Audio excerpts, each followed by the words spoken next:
welcome back to another episode of Xbox Infinite. Today's discussion will be around how Pete has never played Gears in his life. No, just kidding. Just kidding. Today we've got some awesome guests for everyone. We've got some great topics as well. It's been a bit of a week, bit of an interesting week, and a bit of a big week if you're a PlayStation player. But I'll introduce our guests to start off with. We've got xCloud Tim Dog of RDX and of Twitter fame, man. How you doing? Welcome to the show. What have you been up to? What have you been playing? Yeah, really happy to be here. I appreciate the invite, and just been playing. What's the game called? The Quarry. I've been playing. I finished it, and then I'm replaying it. And a lot of Madden and the show and stuff like that. Usually a sports guy. Usually play them a lot. But just happy to be here. I know the last time I was supposed to come on, I totally forgot, and I had a dinner, and you guys were just awesome. I told Umbra, and he was just like, "Oh, no big deal." But I just happy to be here, and can't wait to talk about Xbox and gaming in general. Oh, awesome, man. We're just happy to have you here, man. It's great that you came along. We appreciate it. How many people did you end up keeping alive in the quarry? The first one I killed, everyone died, and that's and I just with I really found out that I really enjoy these games a lot.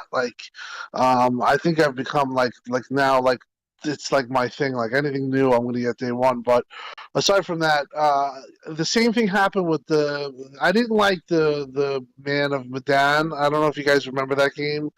It's a similar type game, and everyone died in that one. But everyone died the first playthrough, and now I could have chose the chapters where you can replay their deaths and stuff, or try to get out of it. But I just restarted the game, and I recommend that because you remember playing the game and you remember decisions that you made previously, and you know what to just take the other decision and see how it breaks out. And I'm on chapter 2, and it's just a fun experience.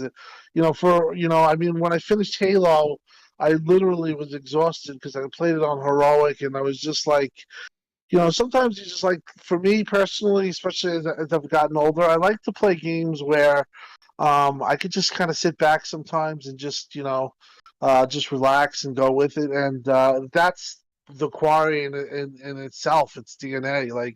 You just take it back and watch it. But I really love the game, and I have to say I'd recommend it if you like horror movies and stuff like that. It's a very good game. Oh, I love horror movies, man. I will check it out. I've been a bit iffy, but I've only heard good things about The Quarry. I'll jump to the introduction of our next guest. It's Timmy V2. You've seen him in absolutely every podcast chat you could possibly think of, and now he's on the show. Timmy, welcome to the show, mate. How you doing? What have you been up to? What have you been playing? I've been playing Gems of War as per usual, and started playing House Flipper today. Oh, yeah. It's quite an addictive game. Yeah, I saw House Flipper, and I've actually heard good things, which is weird. I tried that match point tennis game as well, but the controls were just horrible on it, so I gave up on it. All right. Oh, that's disappointing because I was going to give that a go too. But I'll check it out anyway. It's you have it like a name thing as you're moving, so when you're moving the characters like a name circle, and that keeps going off target when you're trying to hit a shot back, so you end up putting it out quite a lot, which is annoying. Yeah, well, maybe you've been playing too much Gems of War, and your coordination's gone out the window. You don't need coordination on Gems of War. So yeah, map 3 game. I'll get to the introduction of the panel. DoomCutie, welcome back. How you doing? How's your week been? I know what you've been playing. Hey everyone. Hey to our lovely guests today, Tim and Tim Dog. And to the chat, you're always awesome as usual. I've been good. My first week of school holidays, woohoo. I've been getting a lot of gaming in, and yesterday I had the absolute pleasure to play with my fellow panel member. I don't know if you've heard of him, Risk It. I don't know. He's a bit of an average guy. I don't know. We dived into Gears of War. It was my first time. Risk It held my hand, which was very nice. Lots of jump scares. If you if you follow us on Twitter, you would have seen my little highlight reel of some of my reactions. So yeah, and if you haven't seen the whole, if you weren't there because it was sort of a we didn't really advertise it. You can always watch it back on either my VODs on Twitch or you can right on this channel. Yeah, it was a little bit impromptu, eh? It was kind of off the cuff, let's just do it type thing. No, but it was lots of fun. I've been having lots of fun.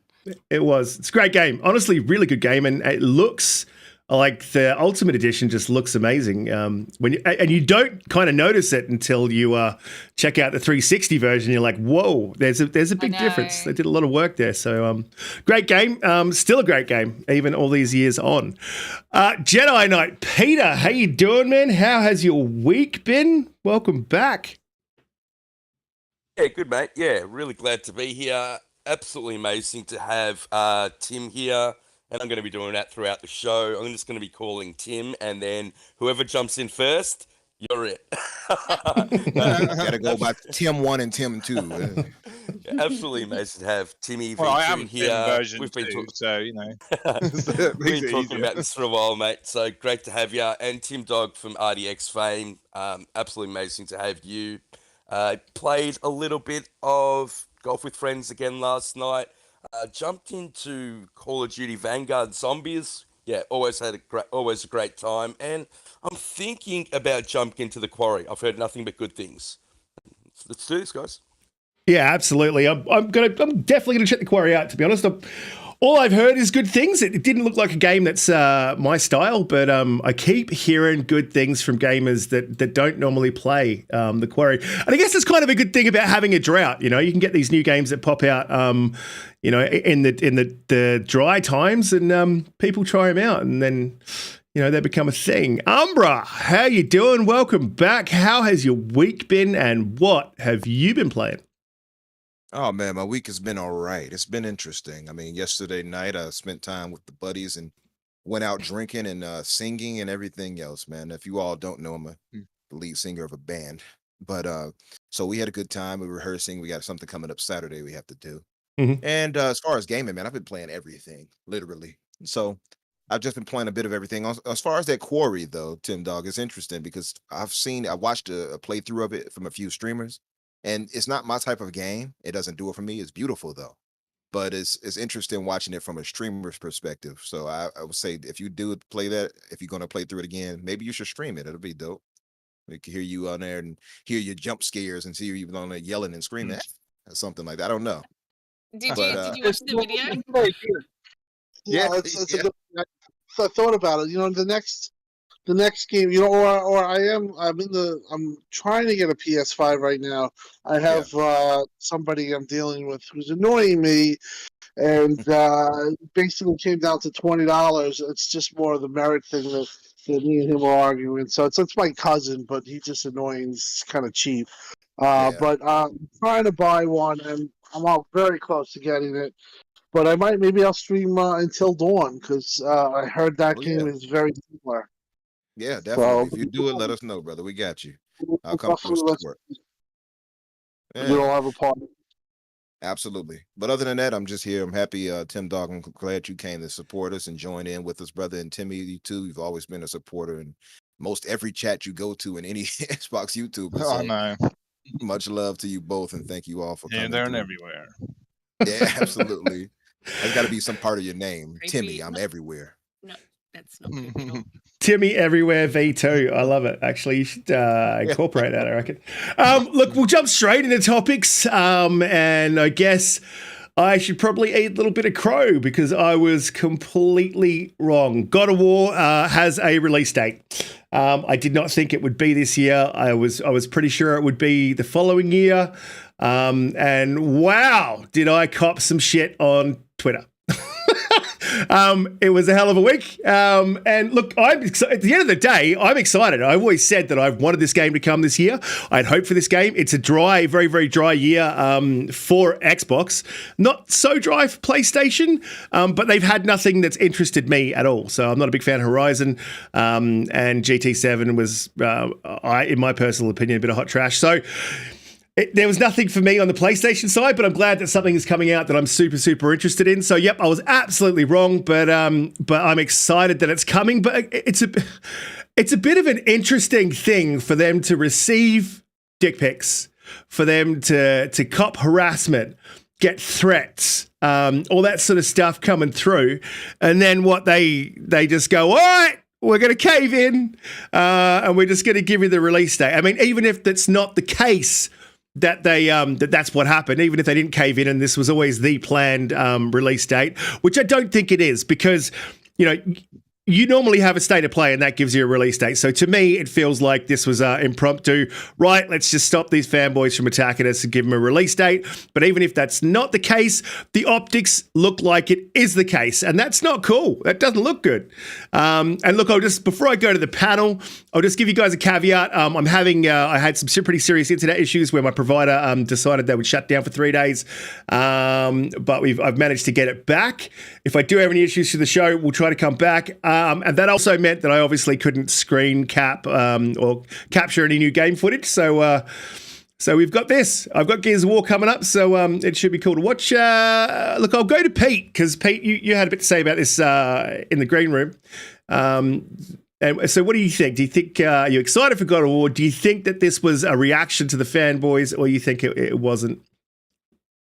There's absolutely no way that they decided to release God of War because a couple of morons sent dick pics. So let's just get that out of the way.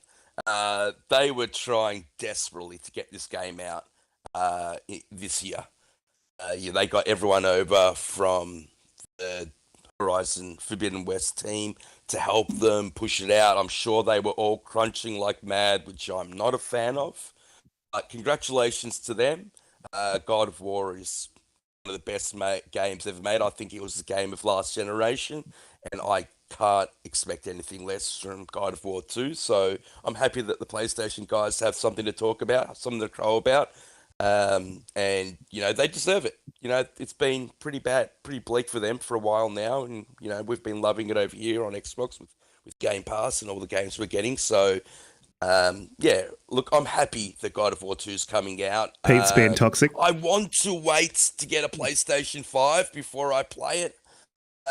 It is cross-gen, so I can play it on my PS4, but I just don't know after playing on my Series X if I want to do that. I was waiting for a game that would push me to get it, just like I got a PS4 when Bloodborne came out last generation, and I think this might be the game that pushes me over the edge on whether or not I buy it, because God of War's just a fantastic game. It absolutely is. I really can't wait to play it. I was playing it last night, and I started again because someone in the community basically called me a kappa because I said I played it once. That's enough. Love the game. It was great. I'll never play it again. And he got stuck into me for saying it was a one and done, and said it's worth at least 2 playthroughs. So I'm having another crack at it before it comes out. It is an amazing game. But Pete, if it doesn't have ray tracing and it runs at 60 frames per second, well, it probably won't run at 60 frames per second on PS4. Do you have a Pro or do you have a base? No, I've just got the normal, the slim model. Yeah, and this is and I've just been spoilt with 60 frames, and I don't particularly mind the resolution. It's the frames that bother me. Mm-hmm. Although in saying that, it still ran beautifully. It's been a while since I've gone back to 30, so what I'll do is I'll plug in my PS4 because it's not plugged in at the moment. That's how much I haven't been gaming on it, and I'll chuck in God of War, and I'll start playing it again. And if I can put up with it, then I think I'll pull the trigger and just play it on that so I don't miss out, because there's going to be spoilers all over the internet. This game is going to be huge. It would have been much, much, much better if they released it 2 days later, and took that 11th of November date that Starfield was meant to be on, because I think that would have been just hilarious. And yeah, I'm an Xbox fan, but I'm a gaming fan, and I just think that the fanboys would have gone crazy if they did something like that. And I love to see the fights. I'm lurking there in the background just laughing. Pete's So I being really do toxic think again. they should have done that. That's like 2 toxicity comments from you in the space of less than 5 minutes. Toxic Pete. Toxic Pete. Look, I'll go to Tim Dog. You said you're getting a PlayStation 5. I imagine it's probably to because this God of War announcement, so you would be able to play that at 60 frames per second. Hopefully, it's got ray tracing. Look, do you think that they've just got sick of the attacks? It's weird, man, that they released it in a tweet. A game this big really deserves a state of play. So why wouldn't they have had one? And why? I don't get it. I think there was a reaction. Yeah, listen. Originally, the way the inside story goes, and I do think that this is probably the way it went down. They were originally going to have it for a state of play, and then you saw like the Snitch and a couple of other people say that if they heard that, he teased it, and I honestly feel like they probably what happened was got a little bit of pushback from the internal team, the developmental team, and said, a little bit of cold feet. And then what happened was what ensued last week, which was absolutely insane. I personally thought there was a state of play. That's how much they had me believing that there was a state of play. There was never a state of play, completely made up by fanboys. And pushed. But what happened was I believe they had probably a bunch of discussions aside from all the stupid stuff that went on Twitter. And they probably said, we could probably slate it in here. Now, it's possible that they're going to be really, cutting it to the edge. Like it's going to probably come in hot. They obviously want to hit the date. I think they want to hit it more for the holiday because they can sell out. Predominantly, big sales come Black Friday and all the Christmas and Thanksgiving. So that's really what they want now. For me personally, I think this whole drama was because. As we know, Xbox doesn't have an exclusive all year, AAA exclusive, and this is going to be a point that fanboys want to drive home because they know they got Xbox and they know that this is going to be something that they can, press up against and give to the Xbox fanboys. And believe me, that's what I think that's what it was all about. It's kind of sad in a way. But as we know, Xbox kind of in this position, and that's that whole thing. That's why this has all occurred. Now, it's a bad position for Xbox to be in. But if you really want to, if you're looking at it, my dog is barking. Sorry about that. If you really look at it and think about it, Xbox is going to have a ton of stuff in 2023. It's going to be a joke. Like, there's just going to be a ton of content. Almost too much, Tim Dog, really. It's just going to be crazy. But this is the time to pounce on Xbox, and I think that's the crux of what this whole stupid thing that went on. I don't know how it got how it got to. But and how it got that out of hand. But yeah, that's what I think happened. And to be honest, I don't think that it's still there. But there's still a possibility that they look at the game in September and they say, you know what, we got to bite the bullet, and we need 2 more months, and it gets delayed. And the reality is, if it's delayed 30 or 60 days, it doesn't really matter. It's not the end of the world. The game's going to be awesome. But gamers want perfectly polished games, and they also want it to fit their narrative too. You can't have both. So I just hope that the developers do the right things by themselves. And aside from the fanboy bullshit, they just do they do it in a healthy way. They don't over work themselves, and they try to hit this date because it really doesn't matter. 60 days to me doesn't matter, or 30 days. I do think that there is a chance it still might get delayed, but most likely they'll hit it. And if Tim they do Dog, hit it, So Tim can Dog, you I'll ask you imagine this. though? Can you imagine though if the game was delayed 60 days, how the PlayStation fanboys would react after they announced this date? well, I don't think the Xbox fanboys would be much nicer to them too. Oh no, no 'Cause question, no It question. got really ugly with Starfield, and we all know why the situation is. Um, Most of people that aren't hardcore into this have no idea what's going on. But yeah, it would be a pretty ugly sight. Um, but like I said, do what's best for the game, because the reality is, if you do release a game and it's unpolished and there's game-ending bugs or there's problems, that's half the ridicule you'll get.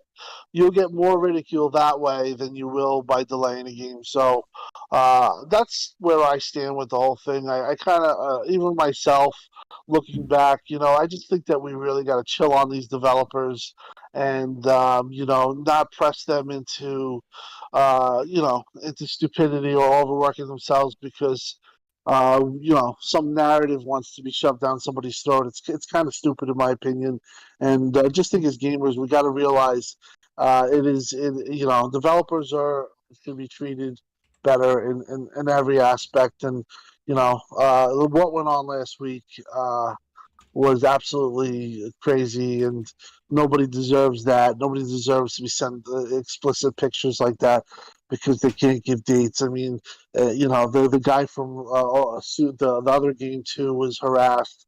Like seriously, gamers and nobody on this panel, even probably listening to the show, is like that. But the people that are like that, you got to check yourself because it's not right. And these developers are people, and we should treat them with respect and love them because they give us joy, and we have to realize that and just kind of think about it. Like I actually was talking to Phil about this, and I said, I look at things like this in my later years, and I say, I see a different perspective.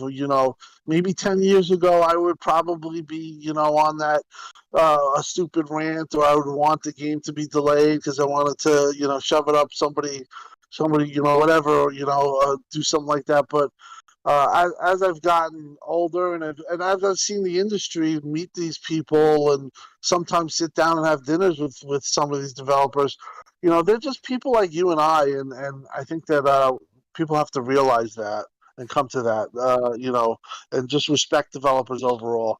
That's well said. Well said, man. That's absolutely bang on. And yeah, you're right. On this show, we have advocated for people to just be respectful, man, and not even just developers. When you're out there in gaming Twitter and you want to have a debate, that's fine. Like you want to debate with fanboys, that's fine. Be respectful, and definitely don't send them pictures of your phallus. Look, I'll go to DoomCutie. Are you excited for God of War? I spoke to you a little bit about this yesterday. I think it was yesterday or a couple of days ago. About how you went with God of War. You played the original one, got a little bit into it. Are you excited for this one? Do you think the developers have jumped the gun slightly early just to appease the fan base? Look, I think there must have been a conversation around this. Obviously. They had the idea that they would have known what date they were going to bring this out, and I love in the chat you guys are mentioning the meaning behind the date and all of that, and that's beautiful, that's wonderful. However, it's just not, I don't know, it's just not a good look. Like I can imagine that there are some PlayStation fanboys out there who are like, yes, this worked, but I really hope this doesn't become a trend, because what happened was absolutely disgusting. And yeah, it should not be done. We need to respect gamers and developers we need to respect everyone. So, and yes, on this podcast, we always advocate for people to be respectful. God of War, I started playing the first one. I haven't finished it. I just hadn't had the time. When it came out, I didn't have the time to play it all the way through. So, but yeah, look, this is a beloved franchise. It's very exciting. I really hope it doesn't get delayed. It looks good. I do wish we saw a little bit of gameplay rather than just the CGI trailer. Oh, saucy. Yeah, but we know what we're getting, don't we, Doomy? Really, at the end of the day, I want to know how is it better? You know, I know it's about the story, but you know, I don't know. I would have liked to have seen some gameplay. I don't know why it wasn't mentioned during the state of play, but you know, it is a little bit. Yeah, it's a little bit. Yeah, I'm apprehensive that they haven't showed it as well. And going on what Tim Dog said, like there is still a chance it could be delayed.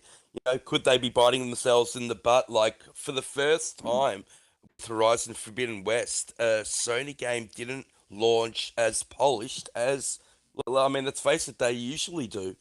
And you know that's because you know the God of War team went over to help them to hit a specific date, and now they've done the opposite. So you know God of War toxic again. It's 3 times now. No. God of War 2 deserves to come out polished, complete. No, every game, Pete, every game deserves that. You know, I really hope they haven't rushed it, and I really hope that they've really taken the time. I mean, look, you're living under a rock if you haven't heard of God of War, you know, and the story is just absolutely fantastic. The gamers are thoroughly invested in this, and I really hope it doesn't. I really hope it doesn't come out unpolished. No, yeah. If they've jumped the gun, that's going to be upsetting. Probably a little bit less upsetting for me because I'll be back on Twitter pulling up all those receipts, just going. No, I won't be doing that at all. Some ammunition, some new ammo. You know damn well you will be doing that. He'll say, no, I won't be doing that. Yes, you will. I will. I'll be doing it. Yeah, it's true. God damn it, Umbra. Look, Umbra, do you think they've jumped the gun here, man? Do you think that they've... I know Pete said they definitely didn't, but we know these discussions are had. Whether Sony, interacts with the community as much as Xbox, we know that they listen. They listen. All developers listen. All publishers listen. And these two console makers, they listen to the community. And I'm sure it would have been a discussion over a table. Do you think that they've just dropped this release date just to appease the fans and they'll get to a state of play later? I think maybe it's a bit of both, right? I'm sure it had something to do with quieting the fans, but I think more so if you look at the releases of what they've been kind of dry on the PlayStation side. They had to give them something to kind of whet the appetite. But on top of that, keep in mind that they delayed Forspoken. So this was also probably shown too to say, oh yeah, well, to cover up the fact that, or at least soften the blow that Forspoken is going to be delayed until 2023. So they also dropped this at the same time to say, well, you get this year.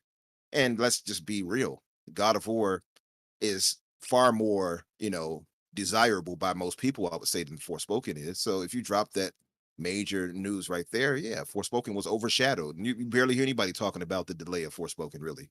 And people were trying their best to hype that game up. And I saw nothing about it that was good, personally, at least until about the 3rd or 4th trailer. So yeah, I think it's a mixture of both, but I don't know, Pete. You were talking about you don't think the dick pics may have helped, but I don't know. Maybe they sent them some micro penis shots, and they were like, "All right, let's just get this out there." We've seen it enough. Umbra, stop. We've seen it. Stop sending dick pics, bro. You know what? If Mine's is too big to fit in the shot, so they micro penis. You know what? If I was in one of those meetings, I would have been like, you know what?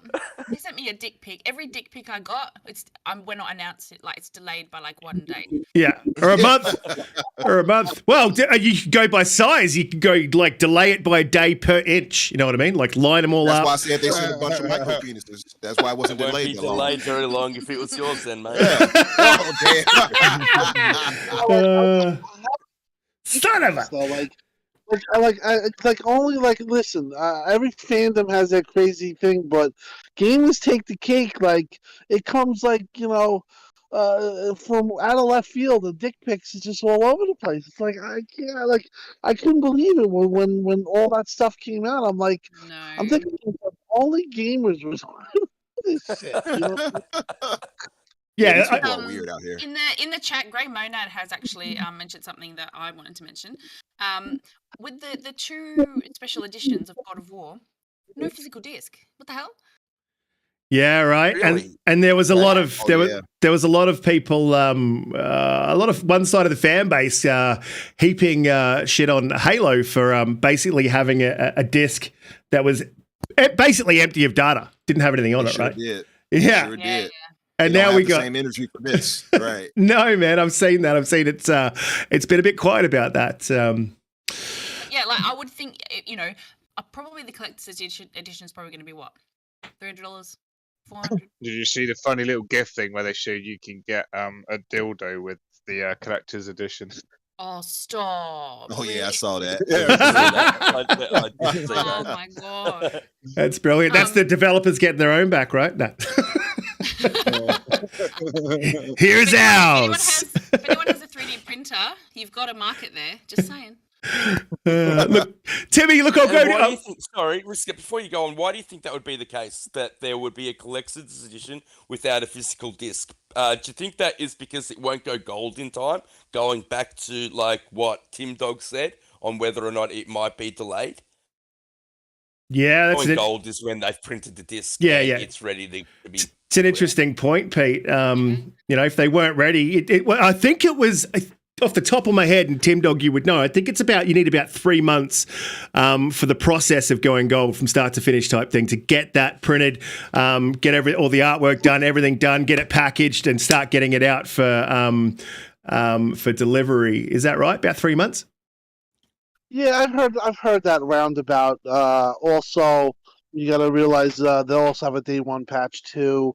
Yeah, listen, that's actually a very good point you guys brought up. It could be because of that. I kind of think that they're going to just, by hook or by crook, they're going to be, getting this done. I bring up Halo, and we look at Halo, and Halo actually. They survived. They did actually get an 87 Metacritic. The campaign was awesome. Obviously, we know the multiplayer woes, but that game came in super hot. So it just. I think they're going to be fine, and they'll get it done. But little stuff like this is going to prop up.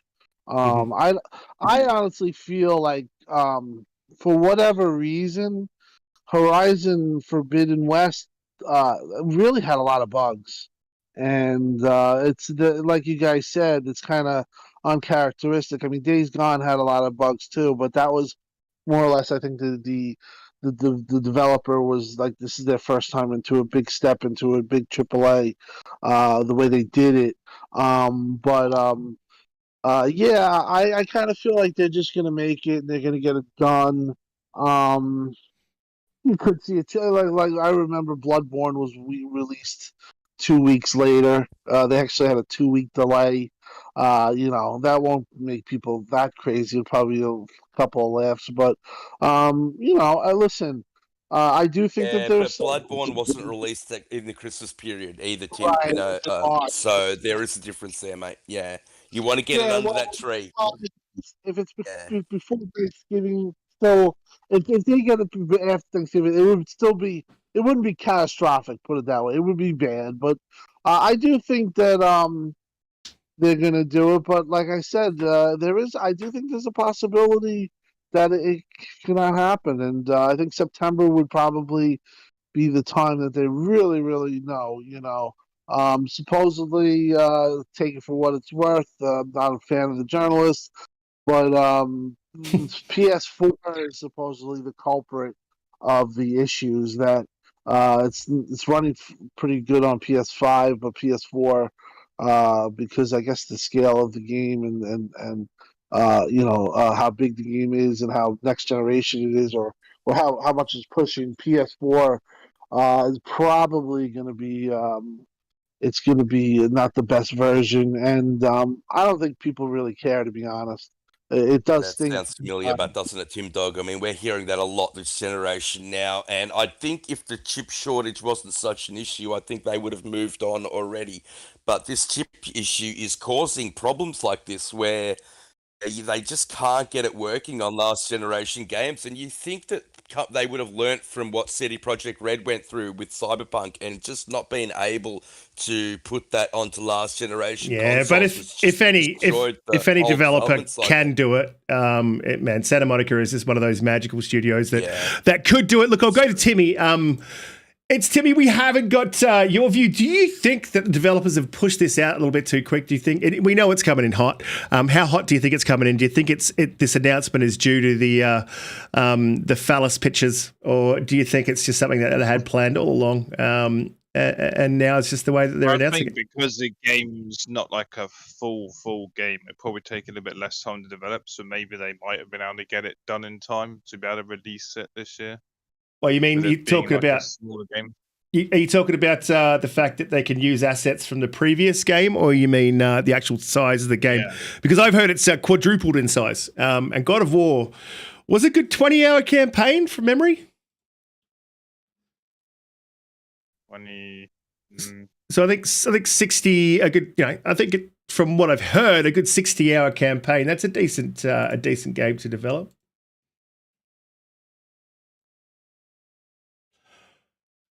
All right, look, has anyone got anything else they want to add to about God of War?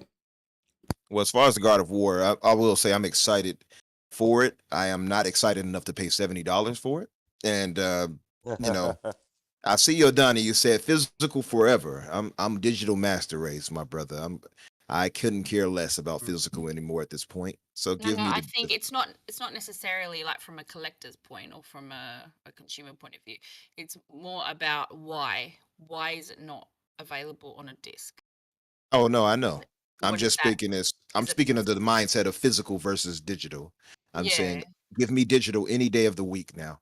No, But Funny but thing is, typically- Umbra, is I am typically- physical on my PlayStation and digital for my Xbox. that makes sense because you're probably going to have very few games on your PlayStation. I get it. Exactly right. No, I get Yeah, you're right. I get That it. is the reason. I understand. Yep, that I is the understand reason, 100%. exactly. And that's the same for me. It's the exact same for me. I just get their first party games. I'm not going to go and call them one and dones, but let's just be real. Once you play those, you're not going to be going back to them back to back to back to back. It's just not going to happen. Exactly. You can go back to them in a few Eventually, years. eventually. Yeah. But I'm not going to be playing them like the games Xbox offers. That's why I'm an Xbox gamer, because those games tend to last for a long time.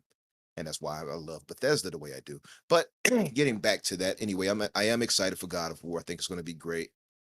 Personally, I don't know, this whole disc, not having a disc inside the collector's edition is odd.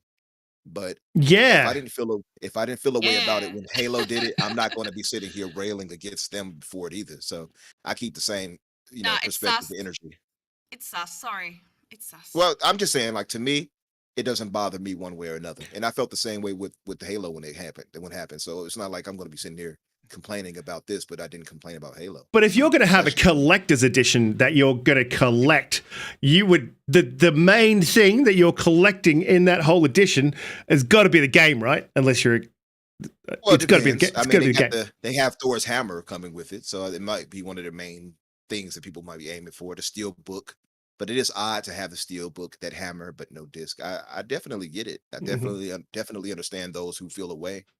Even for those who felt away with the Halo situation. I just don't care personally. As long as I get the game, that's it. And I'm digital, so that's all that matters to me anyway. Yeah, look, I'm absolutely the same. It doesn't bother me one way or the other. I am more of a physical, but less of a physical now that I've got the Series S. I don't really have a choice. But I mean, my problem with physical now is that I can't buy a game, have it on the Series X, and it's downloaded, and then just jump on the Series S and play it. So I mean, if they do something like that where I can move across, and there was talk about it from my Series X after I bought a physical disc to the S, then I would probably go back to physical because I just like to have a library.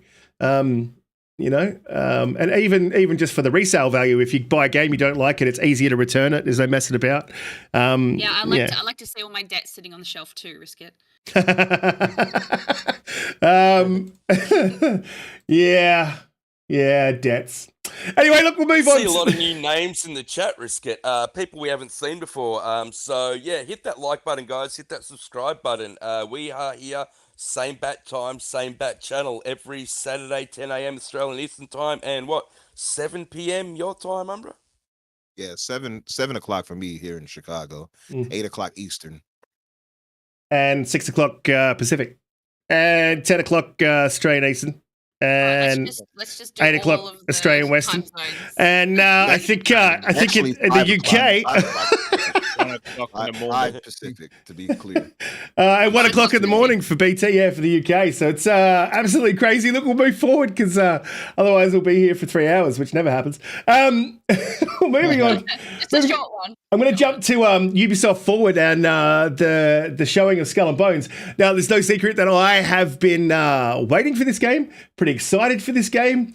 I love Black Flag, and that's basically where the excitement comes from. The ship-to-ship combat in Black Flag is second to none. Like, to me, Sea of Thieves just wasn't it, man. This ship-to-ship, single player, you can control your whole ship. You know, it has nuance to it. You can change your the different types of shot you use, cannonball, rocket launcher, apparently, mortars, all that sort of stuff that you could do in Black Flag and more. To me, this ship-to-ship combat was the best.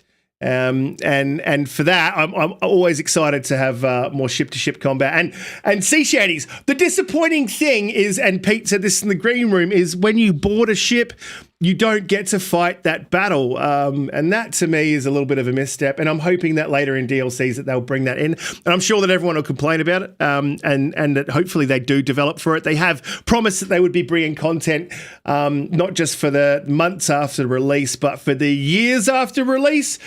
So, you know, fingers crossed they do that. But from what I've seen, this game is absolutely beautiful. And it looks like just more ship-to-ship combat from Black Flag, which isn't a bad thing. It's just a bit of a shame that they haven't expanded on that, you know, and had the third-person battles on boarding and even in the towns. I mean, I know they've got a walk-around town thing, but to me, this game looks amazing. I will be playing it day one if I can. And also, I've also signed up for the beta, so fingers crossed I get into that, and I'll see if I can capture some footage of that, unless there's an NDA. There's a beta, mate? I didn't know there was a beta. How do I sign up for that, bro? You've got to go to the Skull and Bones site, and you can now sign up. I did sign up for the PC beta way back when they announced that, but they now have a Series S, PlayStation 5, and PC. So, yep, just head to their site, type in Skull and Bones, head to their site, and it'll direct you there. It's pretty easy to find. Look, I'll go to DoomCutie. DoomCutie is Assassin's Creed a game that you've played in the past? Did you get into Assassin's Creed? Have you played Black Flag? And what do you think of this new Skull and Bones game coming through? I haven't played Black Flag, but I did look at the trailer, and you know what? It looks boring. Like, what? There's not enough hand-to-hand combat. Like, if I am a pirate, I want to be able to, you know, fight other pirates, and you know, yeah, okay, you can customize ships, but you know what, the ships, they don't look good. Like, maybe perhaps it's early days, but I don't know, it looks so boring, and there's not really yes, there's character development, but it looks like a grind. It really does. Wow, toxic. No, I was just going to say, calling me toxic. Damn. I'm telling you, Ryan, saying, cutie. This game was in development for what, 8 years? It's been a while. It's been a while, and yeah, I don't think they listened to what people wanted at all, and they wanted. You make a good point. I'll make a point after you finish. Okay. So yeah, I don't want to ride around in a ship that looks like a Mad Max car, so I probably won't be playing it. I do, Tim Dog. No, I have to agree with her. I heard what you guys were saying pre-show, and I'm like, I don't know, man. I kind of felt like she did,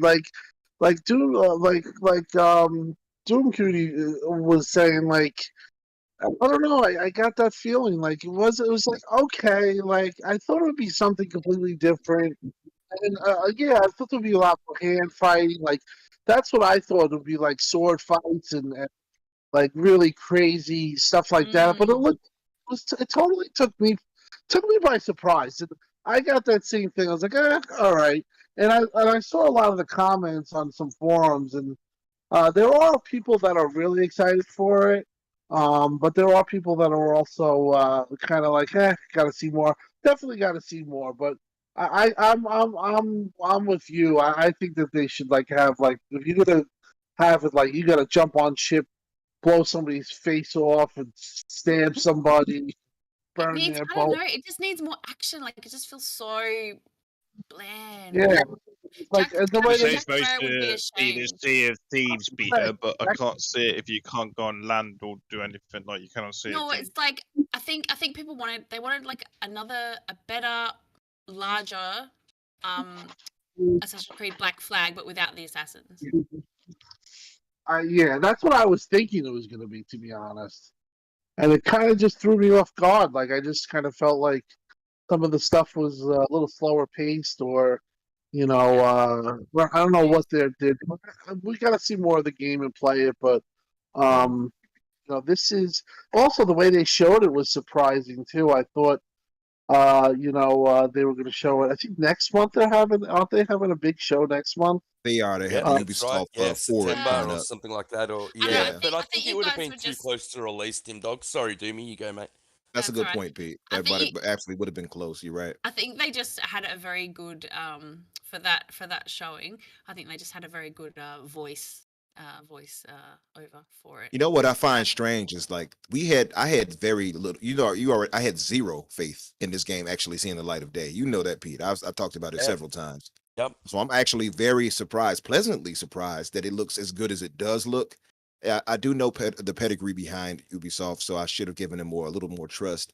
And Yeah, but Black Ubisoft Flag. Singapore untried. Really, this is their first, That's true. big That's endeavor. true. So And Yeah. Chengdu, is it Chengdu? Ubisoft Chengdu. I've never even heard of that. That's pretty new. yeah, So I give pedigree to Ubisoft as a studio to to put those right people on it. They do have Singapore and all them, like you said, but I don't know. I gave it a little more credit maybe than they deserved in some ways, but maybe not in that it would actually see the light of day. But they have Pella now as the third creative director on this game. Like, I'm not the only one that thought this game would not see the light of day. So I'm actually very shocked that it's actually coming out. I hope that it comes out great ultimately. I do see where you're coming from, Cutie and Tim Dog. I do see where you guys are coming from with it. I do like the fact though that you can come out of the ship in a third person perspective and do things outside of it. They probably need to expand on that, which they probably will though, to be fair. That's why I have a little faith in it too, because it's a live service game. So they're probably going to expand on it and give you actual like story missions and narrative, which is what would draw me in. I don't want to just be sailing around and just fighting people all day. I have no interest in that. And that's why I've always had an issue with Sea of Thieves back then, because it's just this create your own adventure thing that doesn't do it for me. I need something that has a narrative base, because I don't just like multiplayer, just run around all day and you have nothing to fight for. I don't really care for that type of game. But from what I've seen, graphically is gorgeous. It looks better than Sea of Thieves graphically, although I still believe Sea of Thieves Water is tough to beat from any game. I've yet to see a game that has outdone them when it comes to the sea, the sea aspect and traveling around in water. yeah. Look, I agree with what everyone said about the boarding, especially. I think that was a letdown when so I was watching it and the guy was saying, "Oh, I think we can board them, and that's how you get the entire cargo. That's how you get the most amount of loot." And so I was expecting them to, board a ship. Like you do in Sea of Thieves. And then when the cutscene hit, I have to say that I was incredibly disappointed. And then I thought about it a little bit more, and it would be very, very difficult to do and do well. And so I think that they would have tried to do it and then just, just not gone through with it, just because of how difficult it would have been to implement. in saying that Sea of Thieves, it's a clone of Sea of Thieves. And I'll be interested to see if they get the Sea of Thieves crowd to actually, jump on this game. The reason why Sea of Thieves was so successful, I think, is a large part in due to Game Pass. It allowed it to find its niche when it didn't launch great, and then it just kept on building and building and building its community until it's massive now. You never really have a problem finding a game in Sea of Thieves. It's such a great thing about it. I think this is a perfect game for Game Pass. I was hoping that they went the Ubisoft Extradition. What's that game? I forget the name of the game. The zombies game. Mode route and put it on Game Pass day one. It's unfortunate they didn't. I think the release date is absolutely stupid. Launching one day before God of War. I mean, that's just a day or 2 days, right? I think that's setting yourself up for failure, and it's an incredibly stupid decision. The pricing of the game interests me. Will it be a full price game? I could see myself buying it if it was, say, $40, $50. I'm not going to pay $100 for this game. I'm just not going to do it. Wait, no. Yeah, yeah. What's the equivalent for you guys over there if it's 100? What's the equivalent? $100, yeah, $100. So $60 for you guys, $100 for us, $70 for you guys, $115, $120 for us. Gotcha. So yeah.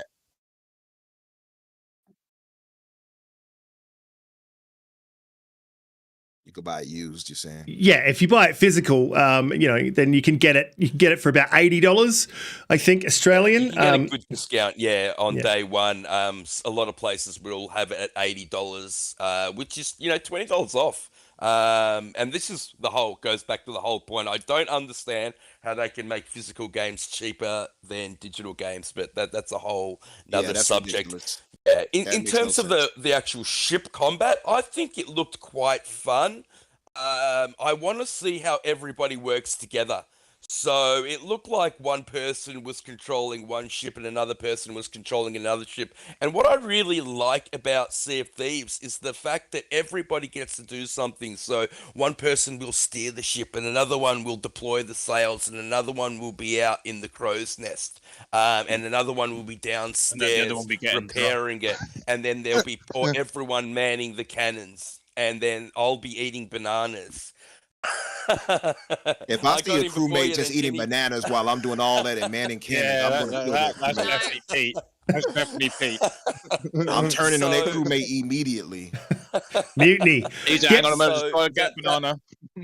So that'll be interesting because I think that if you're not actually working together as a crew, I think that this game will have a tendency not to be as fun. This game is you have your own ship, so you can play co-op, which is what really interests me as well, because there's Sea of Thieves co-op is a crew on a ship, whereas this is you have your own ship and you guys can take on forts together and have full fleet battles together. I don't know how many people they have in co-op, but to me, co-op games just said it. He said it's 20 up to 20 players on each server. He says. Yeah, cool. So I don't know how many you can actually have in it. People play with you against other people in a server. Yeah, I don't know how many you can actually have in co-op. So I don't know if you can have probably 10 versus 10. That's what it looks like. If that's the case, then I think this game has definitely got a chance. I think you're right, Pete. The release date's way off. That's a big mistake. God of War will be the purchase that I make in November. And I think everyone will do the same thing with this game, is they'll wait to see how it goes, and then they'll make their decision. And I think because of that, and because of the release date, it's set up to fail. And that's a bit sad, because I would like to see this game get iterated on the way that Sea of Thieves did. I mean, that game came out like bare bones, bare minimum. I don't think that the release date is going to contribute to its failure, but okay. I think that they might put it in a Game Pass. It definitely will. They might struggle. I think they might put it in Game Pass. It definitely can. If they put it on Game Pass, they could save it. I meant because yes, and that's what I was saying before. That's what saved Sea of Thieves. If it wasn't on Game Pass, the game just launched in such a state that it wouldn't have been able to get to the point that it got to. And look, Ubisoft have form with this, with Rainbow Six Extraction. They have done it in the past. Now, they could try and go out on their own and release the game and see if it gets enough support within the community just by launching it by itself, and then sort of do a second launch. Yeah, look, I think they will. I think they will do that. I think they'll go out on their own initially, and then I eventually think it will come to Game Pass. But then you've also got to consider that Extraction wasn't successful at all within Game Pass. It got play for a couple of months, and then Ubisoft would be looking at that, bad. and it wasn't fun. Exactly, and I think Ubisoft would be looking at that and deciding whether it's the kind of game that could be successful. But I think it is, and I think if you're obviously a publishing house like Ubisoft is, then you would know that the reason that game wasn't successful is because it basically, there's no other way to put it. It sucked. It was a terrible game. Look, just before we move on to the next topic, and before Pete says. Before Pete says Mad Max is awesome. Guys, hit the like button, subscribe if you're new here. Share it out, let people know that we go live. I won't go through all the time zones again. We've already done that. And we'll move on to the next topic unless anyone else has got anything they want to add to Sea of Thieves. I'd just like to say I don't hate Mad Max. I just don't like it when it's the last thing on my mind when I'm sailing the high seas. You know what I mean? Yeah, I know, but sea shanties. They do look kind of Mad Maxish. That's why I laughed when you look at some of them. They are kind of tricked out to look a little extreme. I think they look really cool. And I like the fact that you can put different kinds of shields and different variants on shields on either side of your ship. So leather will be better against, I think, certain weapons. You have to grind. You have to collect all that stuff. You know what I mean? Of course. No. But I mean, how else? What else are you going to do in the game? I could steal it. Tedious grind on games. Look, that's what live service games are generally about. As long as the gameplay is fun, then I can sort of get through that. Yeah, but if they're charging 60 for it, Pete, that's not live service, really. is it or isn't it? Live service are generally free, and should be free, especially if the game looks like it's going to tank. That release date to me is probably going to be the major issue. But look, we'll move on to the next topic. Before you do risk it, I'll ask all of you guys one question. Will you play this game single player? Yes. I will. Yeah. I could give it a try, but I think it looks like something that's going to have to use a community game night. I think so as well. I think it's a co-op oriented game. I can't see myself playing it single player. That's where I stand. Yeah. Tim Dog? Yeah, I guess we got to see more, but, just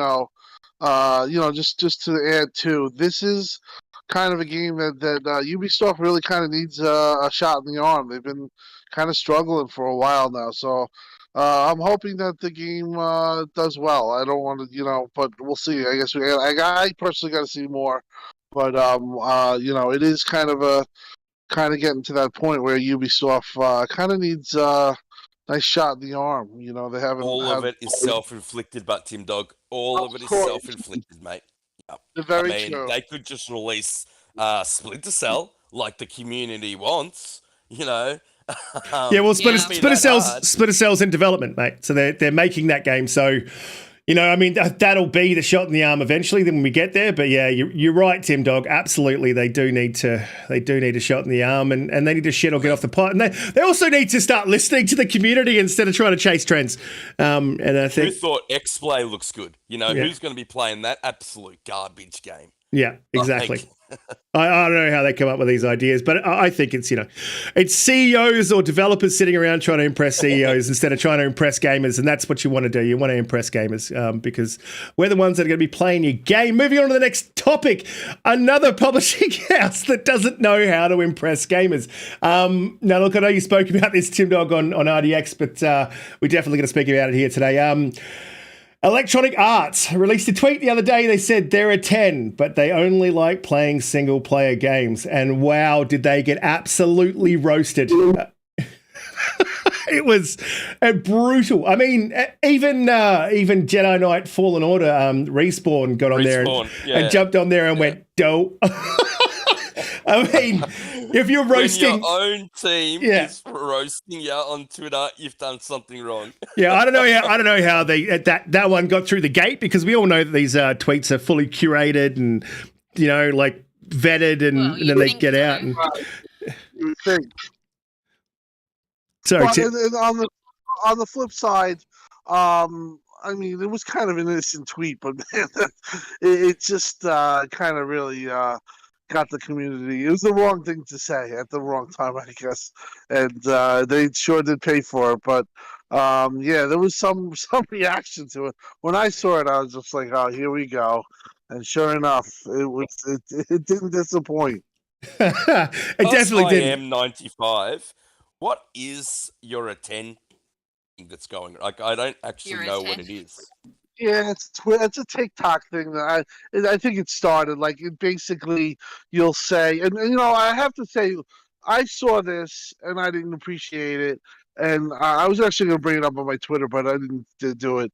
Where like you'll say, one was he's a 10, but he plays video games, and one of the girls was Yeah. like, "Oh, 4," So basically, you're saying a person is like, say, really good looking, but they have an undesirable trait. And Okay. Like I've they got like sense. coriander, Okay. Like, Pete's walking around with his walking stick. I don't know what's going on here. God damn it! If you didn't know, Pete's actually 78. He's been. I've gone down in age. That's awesome. Oh, sorry, 81. He's not keeping up with the trends. He's not actually 78, Tim Dog. He's actually 81. But yeah, this is hilarious. I like how they turned around later on and they said roast well deserved. We'll take this L because playing single player games actually makes them an 11.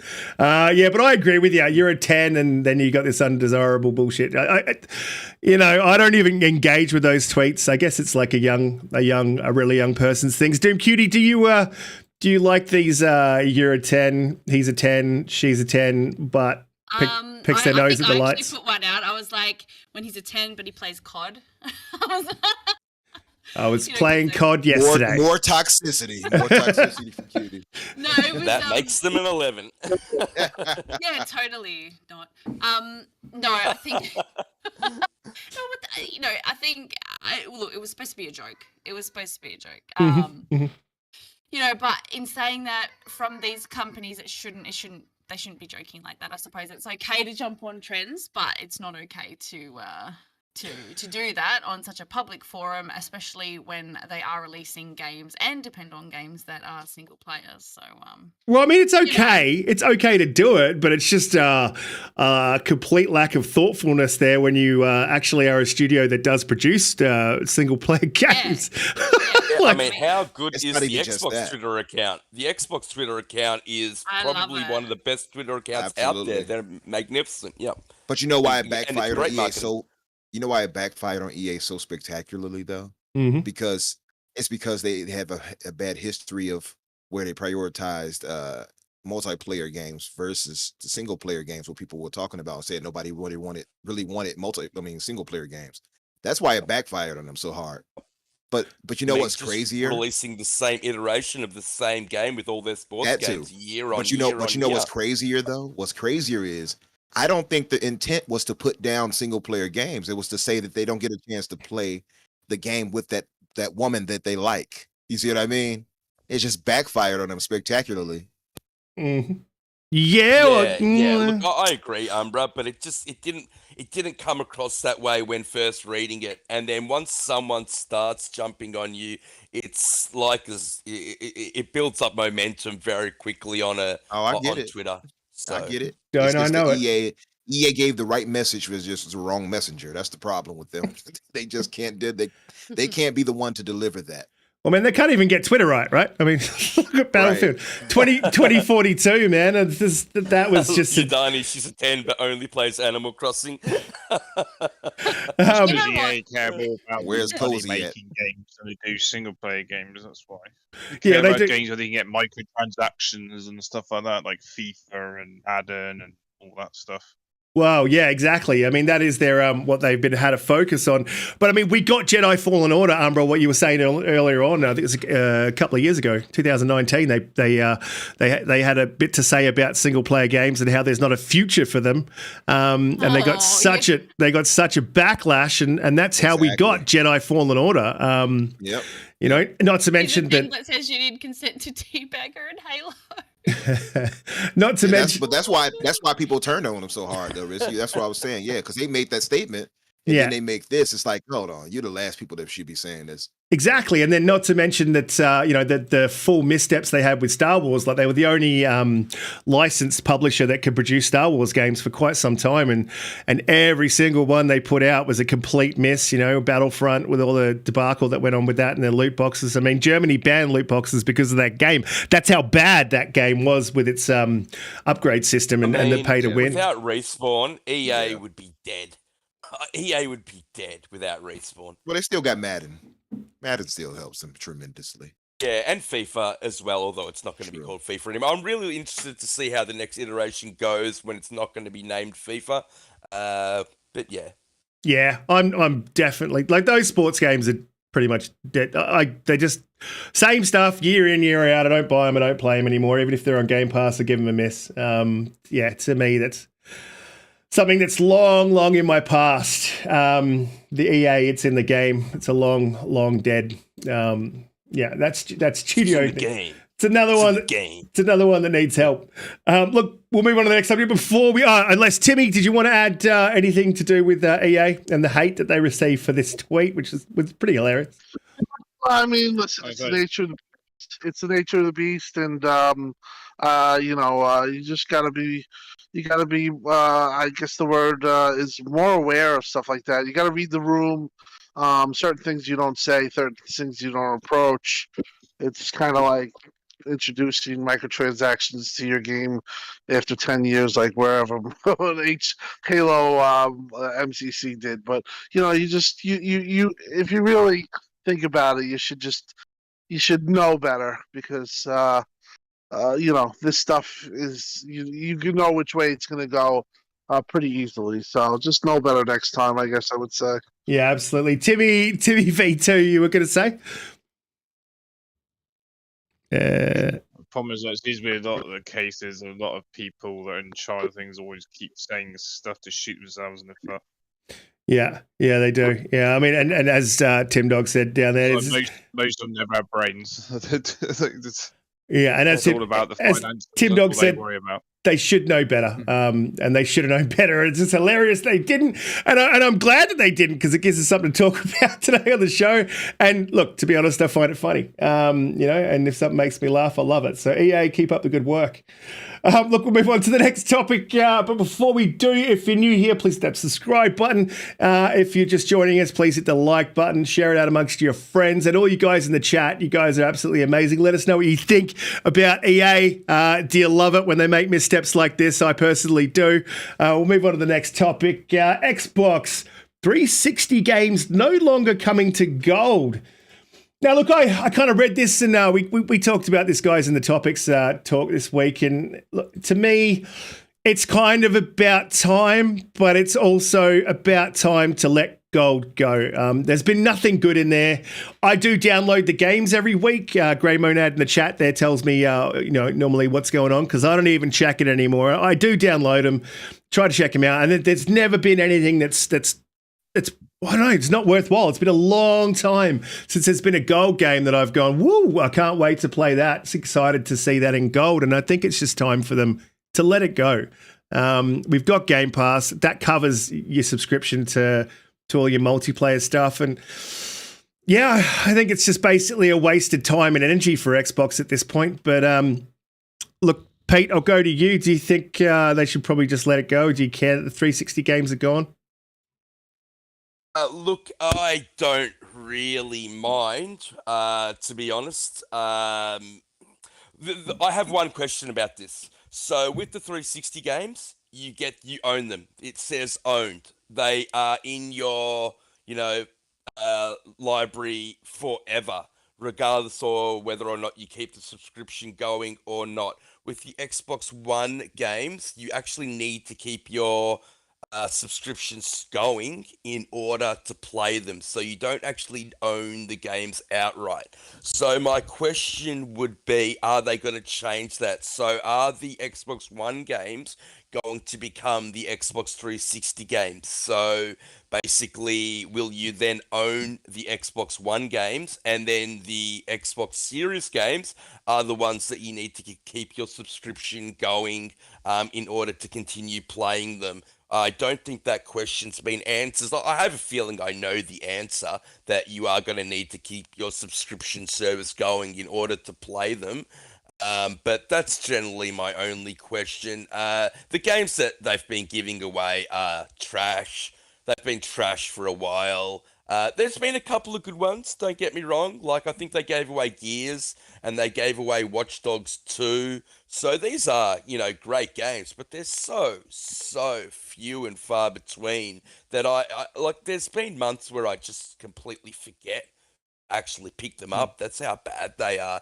And they've started to double up on a few games where games that they've already given to me through Games with Gold, they're giving to me again. There's been instances where there's games that they've given away that only work in America and don't work in Australia, and I called up Xbox, because I said, this is completely unfair. How come, I'm in Australia, I can't do this? And they told me that I need to change my Xbox's region to actually get the game. That's ridiculous. I shouldn't need to do that. I think eventually Games with Gold and the service itself is going to go the way of the dodo, and it will be and they'll focus completely on Game Pass Ultimate, and I think that we'll just start getting more perks in for Ultimate, and I think that would be a good way to go, to be honest, because nobody talks about Games with Gold anymore. No, not at all. Look, Umbra, I'll go to you, man. Have you been downloading the Games with Gold? It's just something that doesn't hit my radar anymore, unless Monad hits me up and lets me know that there's something in there for me that month. I kind of don't even look at them. I just click the download, so I've got the game in my library if I ever do decide to play it. But personally, sometimes I do that too. Mm-hmm. Sometimes I do that. If it's a game that I might eventually get to, I'll just download it to have it. But typically for me, I agree. It's kind of like Pete, what he said, it's just that those games are not that interesting anymore. A lot of those games are just games that we have no interest in, or if it were games that we would be interested in, we probably already own them. So that's the problem too. And some of them are in Game Pass. So some of it is just kind of problematic for that point. But I would say, though, I understand it, because the hell is that noise? That's what I was thinking. What is that noise? I'm not sure. You're right, Umbra. Keep going. I know what it sounds like, but I tried to keep it. I tried to keep it professional, but Toxic Pete just had to point it out. Damn it, Pete. No, but I was gonna say, Toxic Pete threw me off. No, I was going to say Sorry, that. Mate. No, you're all right. A special edition of God of War, it sounds like. Boy. But yeah, I was just going to say, yeah, to me, it feels like a long time coming. They already announced that those games were going to come to an end anyway. They gave us over there on social media that the backwards compatible list would stop. So I expected it. So I'm not shocked by it in any way. And like we said, those games have been trash that they've been offering us for a long time. So I'm not exactly sorry to see that come to an end. I just think that now that that's the case, they're going to have to offer us better premium type games for our games for the month. Or maybe this is their way of leading up to just canceling it all together and giving us a stronger service inside of Game Pass. Maybe that could be the case. That would be good to see. You look at the top played games on multiplayer, and I think the top 5 or the 4 out of the 5 or whatever the case may are free to play. Always top 1 is usually Fortnite, which is free to play. I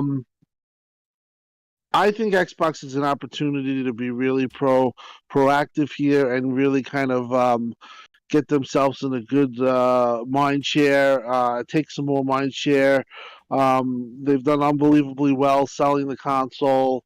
and it's had some issues. We detailed that with the no games in 2022 exclusive AAAs. Listen, there's really no reason to have games for gold. There's really no reason to have PC, Xbox Live Gold have no paywall for online and a paywall wall for online on your console. Open it up. It's time to do it. Take it to Sony, be competitive, and put some pressure on them.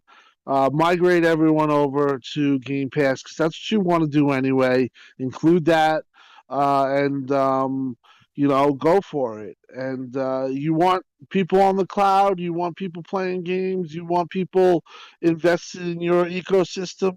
That's a easy way to do it. It's a really good way to gesture to fans, and it makes a lot of sense. I fear that they'll probably take their time and drag their feet on it. I don't think there's. I remember talking to Mike in 2020 or 2019 saying it's redundant. You don't need it. We all know it's a meme now. It's a joke. These games are going away. I always downloaded them because you could own them, and it's just for me, it's smart to do that. But just overall, really take the bulls by the horn and get rid of this stupid paywall for console gamers. You want to unify everything? Well, unify it, and I don't think they would take that big of a hit.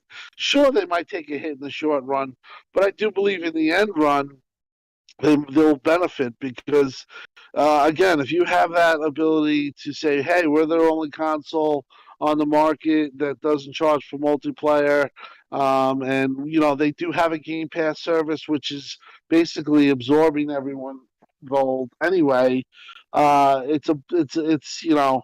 It makes sense to do. And I know that I've heard that they want to hit a threshold or a certain amount where they can do this, but I just say, you know what, just force the move, and I think it would be a really good thing for Xbox. And I do think it's going to happen. I just think that they'll drag their feet and do it when it's least effective. Right now, if they could get it done within this physical year or the start of next year, which is going to be a humongous year for Xbox. Get it right off. Don't drag your feet. Be proactive. Get this done, and make gamers come to your platform by being less restrictive. Something that you guys always say that you want to do. Well, here's your opportunity. That's a great question that you're, or great point that you're bringing up there. That the optics would be better, but I kind of thinking about it. Would the optics be bad for them now to get rid of games with gold? And Timmy, it's Timmy V2. I'll go to you. Would it be bad optics for them right now to get rid of games with gold in this dry season that they're having? And would it be just another negative hit for Xbox, or would it be a great thing to do it now, or would it be good to save it till 2023? I think the start of 2023, when they start dropping these big games, that might be the time. Timmy V2, what are your thoughts? Well, I think that the whole time they've been making the games not that good in Games Gold to try and encourage people to go to Game Pass anyway. Because I think they'll do better with Game Pass than they do with the game, giving out the games with gold games anyway. So I think they're purposely, trying to phase it out so then they can get more people into Game Passes, which is their main objective. Yeah, and as it should be, and I completely agree with you. It seems almost purposeful, DoomCutie, that they're putting in some horrifically bad games into games with gold. So it basically, when they do decide to get rid of it, it's not a big loss to the gamer base. Yeah, no, I definitely agree. It's not. It doesn't feel like it's a loss. It's something that's probably not on a lot of people's radars. And if they can invest the money into things that actually matter within Game Pass to us as more toxicity, Doomy. Look, it's become irrelevant. It really has. Kids aren't playing those games because they want the new games, and older people like us who did play those games when they came out first, I mean, we're not playing those either. So, you know, in general, it's not really going to hurt anyone, is it? No, that's right. There's a space, Pete, for indies in Game Pass. So a lot of the indies that come to Games with Gold or the lesser known games are just wasted in that service. Yeah, that's right. I mean, I can't even remember the last time I played a Games with Gold game. I mean, it's just, it's crazy. Yeah. I download them just to get them. I don't even know why. And then I cancel the download as soon as it's like acknowledged that I've clicked it. And that's it. It sits in my library, never to be seen again. Yeah, I do exactly the same thing, just so it doesn't take up space. But I'm like, it's a free game, I've got to have it, but I'm never going to play it. Umbra, is that how you roll with Games with Gold? Yeah, typically. I mean, that's just it. It is what it is. Like I said, if those games, if they interest me to the slightest degree, I might just get them to play them later. But yeah, man, if these games are not really hitting like that, I'll leave them be. I'll just keep moving. I have plenty of games to play. I got plenty in my backlog. I think the 360, you know, I still love backward compatibility, but as far as Games with Gold, it's just outdated as far as what they're offering us from the 360 now. It's just backwards compatibility is fantastic. Absolutely. Yeah. But as far as games they're going to offer, just offer us Xbox One and, you know, an Xbox current gen games. I'll be much more content with that.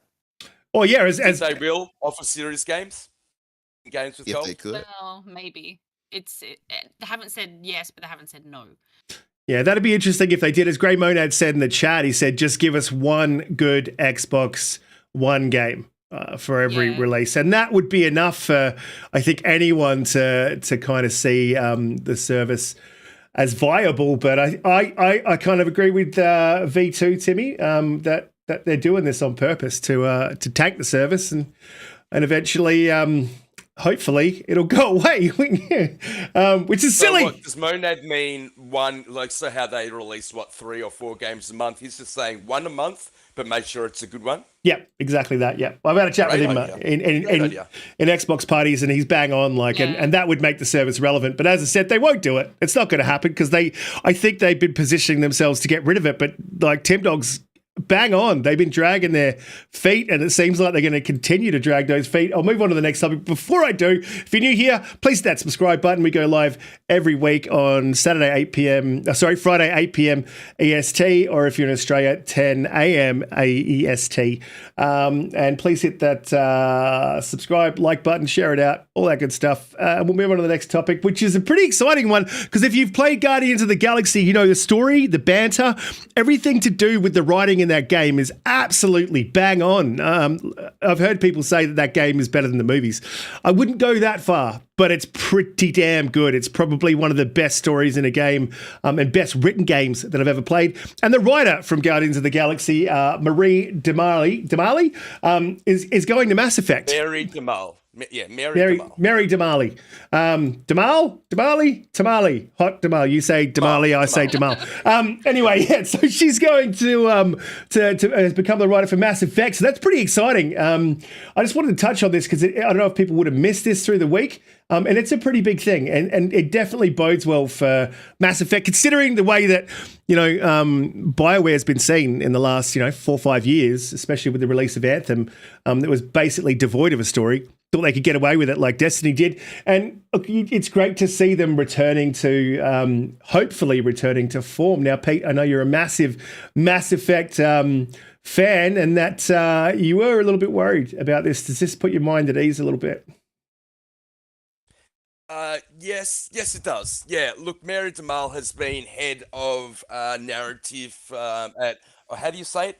Risk it? Eidos? I'm not sure how to say it. Anyway, Eidos. Since 2011. So she was behind the Deus Ex, Human Revolution, and Mankind Divided, which are both excellent narrative games, excellent narrative stealth games. If you haven't played them, I can't recommend them highly enough. They're just magnificent. And then because of her success with that, she was able to put her own team together to write Guardians of the Galaxy, and I haven't played that game. I've only played a little bit of it, but everything you've told me about you it, need to get back to that. Yeah, I will. I will. Look, it launched in Game Pass around the same time as Elden Ring, which is why I never got into it initially when it dropped on Game Pass. But yeah, look, that's beside the point. But everything you've told me, Risket, about that game, the banter between characters is just second to none. The narrative is just so well done, and it makes the game. So the combat is okay. It's only in 1080p, but the banter between characters is what makes the game fantastic, and that's what Mass Effect is all about. It's about the interactions you have with your fellow crewmates. Like everybody remembers, Garrus. Garrus is my main man. Liara, Miranda, Ashley, Caden, Jacob. Morden, Solus, these are names, Rex, that we just don't forget because of how well they are all written. They all have their own individual story. They all have their own, reasons why we love them or hate them. And the same thing with Dragon Age. I think that Inquisition, Mass Effect Andromeda lost that. Didn't like the side characters in that game. I just think that was one of the main downfalls of that game. And so I really do think Mass Effect is in good hands. Now, I will say one thing. I'm a little bit disappointed that they are just starting to write Mass Effect now. I would have thought they would have been a lot further along than they are. And I know they've been working on Dragon Age, but I really did think that they were further along in the next Mass Effect iteration than they are. So that's a little bit deflating. But if it can hit and it can bring back the majesty of Mass Effect, which is one of my most beloved franchises, and one of my favorite games. I mean, Mass Effect 2 is perfection when it comes to storytelling. And yeah, look, I can't wait. I think that this is one of the moves that BioWare have made that, it's 100% right. I don't think they could have picked a better person, so I can't wait what she brings to that franchise. Absolutely. And Umbra, I know you're also a massive fan of Mass Effect. And look, I admittedly I've played, I don't know, about an hour, maybe 2 hours of the first game. I bought the Legendary Edition with the intention to play it, but my backlog is just way too big, but I need to get that game done before this comes out. And as Pete was saying, it sounds like I got time. Umbra, are you excited to hear that she's moving? Tamale, I think her name is. Was it Hot Tamale? Is moving to Mass Effect. Yeah, tomorrow. But just sacrificing that poor woman's name. But no, yeah, I'm excited about it too, man. She wrote some great storylines, and going by how Marvel's Guardians of the Galaxy, how that ran, I can see that translating well to Mass Effect because of the camaraderie of the cast and crew. So I can see that working pretty well. Actually, it makes a lot of sense when you look at it that way. And Pete, definitely get on Guardians, man. The game, I bought it. I bought that before it even came to Game Pass. That game is well worth every cent. Yeah, Riska bought it 2 weeks before it came out to Game Pass. No, that's not true. No. I bought it around when it released because I was pretty excited to play that because nice. Yeah, and man, honestly, it's one game you just can't play in a party because the constant banter going backwards and forwards between crewmates is just so good. Like, yeah, you have really to hear solid. It.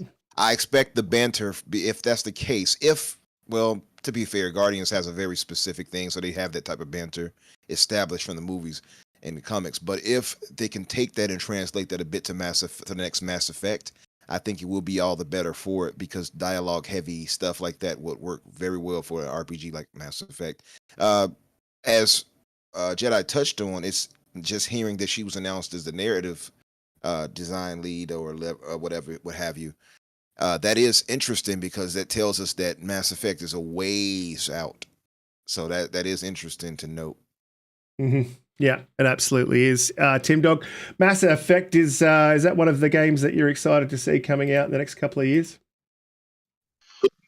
Yeah, I'm not a huge Mass Effect guy. I've definitely played it, but I have to say I'm not like one of the like Jamie Moran, a friend of mine. You guys probably know him in the community. He's huge into Yeah. Mass Effect. This is Yeah, so definitely the I'm last time you're going to be on the show, Tim Dog. Definitely the last No, time. it's not. Mass Effect down. Yeah, no, you're right. Go with it. no, I can realize it's a great game. It's just I've played it. I played it when it originally was on Xbox as an exclusive. Definitely, and I played Andromeda. I played them all, but I never really like. When a game grasps me, it either grasps me or it doesn't.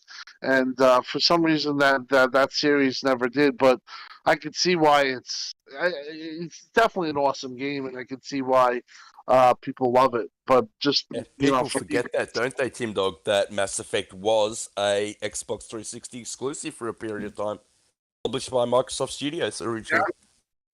100%, and that was a big calling thing. And I remember it was featured, and that was 360 when Xbox really was in its strong Absolute prime. Well, I think this year, because of obviously we talked about it, I've said it too much, but next year I really think that they really should blow the doors off of it. And that's why I think even if you have to to start the year off with the bang, Games of Gold going away for our biggest year yet, and you really hype the year up. And get people going would be great because they're going to have Activision. It looks like that deal is looking better and better. Brad Smith, the guy, the lawyer for Microsoft, has really been really super proactive. Little things like the CWA, I'm sure you guys saw that. That's actually my union. I work for them, and they're my union. For them to endorse the deal for labor relations is huge. Being with that said, if they can get Activision signed up and they can get all their exclusives, the COD library, and then you're going to have maybe 5 AAA exclusives next year. They really should punch the prime there. Well, look, we talked about this last week on the show, Tim Dog, but I'll ask you while we've got you here. Now, a lot of people tend to think it's June of next year, but they have to remember that fiscal year 2023 has already started. We're in it. It's happening right now. And so, December, November is the midpoint of the fiscal year. Do you see this deal closing this year? I think it's going to close March. I don't think it's going to extend out to June, which is the deadline. I think of February, March. I think it's likely, to be honest. I don't think it's going to go the whole way. Is it possible it could do it at the end of December? Yeah, but usually, just in general, aside from last year, because Phil was actually and Xbox was actually getting the deal done. December is like a real downtime in the game industry. It's like a recharge. Everyone recharges their batteries. They go home, and I remember telling some people like, this isn't right. I don't understand why Phil's taking calls and stuff like that. In the middle of December. And that was because of the Activision deal. So, I don't think that. I think that being that it's a time where it's a lot slowed down, everything kind of shuts down and gears up for the new year. I think February, March, they can get it done, and I think they'll either have a show or they'll just incorporate it with E3. I wonder if they're going to call it Xbox Bethesda Activision E3, which would be kind of fun. Yeah, I agree with you, Tim Dog. I think it'll be around that time as well. And you're right, not only the games slow down in December, the whole market slows down in December. Well, they used to. The games used to, but we've got a stacked November, December at the moment. And so March is generally the time just before the fiscal year changes over is when typically deals go through. And if memory serves, around the same time the Bethesda deal went through. So yeah, I couldn't agree more. That is true. It was March. Absolutely. Look, DoomCutie, I just wanted to ask you if you were a massive, coming back to the topic, a massive Mass Effect fan. Have you played it, or are you like me? It's just a very daunting game. There's a lot to get through in that game, and sitting down to that one. I'm a can't risk it for once. On Mass Effect, although I have been seeing quite a few people streaming it, and I mean, it looks interesting, but I think like a lot of people, I do have, I work full time. The games that I play are the ones that I love and enjoy, and I don't really have enough time to get into that game, but I would like to.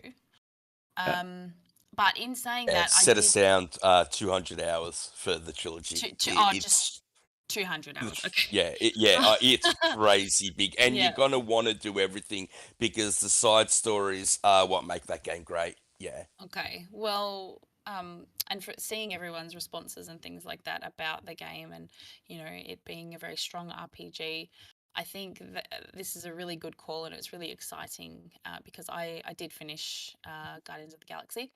Absolutely loved it, and I do understand that obviously they had a lot of content, with the movie and the comics. However, I found it really, really seamless between, the decisions that you made between fights and things like that, between the characters and how that affected the gameplay. So I loved that if you said the wrong thing to one of the characters, they might not do their ability, or something like that. You'd have to convince them. And yeah, how those things were integrated was fantastic. So I hope this means good things, or continues to mean good things for Mass Effect, and more. There are a lot of talented women in the gaming industry, and I think it's really important that we showcase them. And writers in particular. Yeah, and this is just another feather in the cap of women in gaming. Absolutely, there is. I mean, I don't like going the just because she's a woman thing, but you're right. There are fantastic writers. There's a lot of fantastic women writers in the gaming industry. One thing I will say is when she wrote Guardians of the Galaxy, she got to put together her whole writing team. And when you're writing a game, you're never doing it alone. It's the team. Yes, she'll design, most of the points, but the team writes it. And so I hope she is allowed to bring over anybody that she wants to help join her. And I just think it'll make for a better narrative experience. Absolutely. I really do need to sit down and play this game before the next one comes out, because it has a very deep, rich story, which I know because I kind of jumped on YouTube and got the rundown of what the lore was all about, the story was all about. And it sounds absolutely amazing, and something that I definitely want to finish. Just the first one was a bit janky. Timmy V2. Are you a massive Mass Effect fan? Are you excited to... Never played it. Oh, the same as me. No, I absolutely feel you there, man. It's just a daunting. It's a bit of a daunting task to sit down and try to bite into a 200-hour plus game. It's madness, especially when you've got other things to do, and you've got jobs, if you've got kids, you've got all that sort of stuff to try to bite into a game that's 200, 300 hours long, possibly 4. You won't be able to put it down. Well, I did start, and I put it down.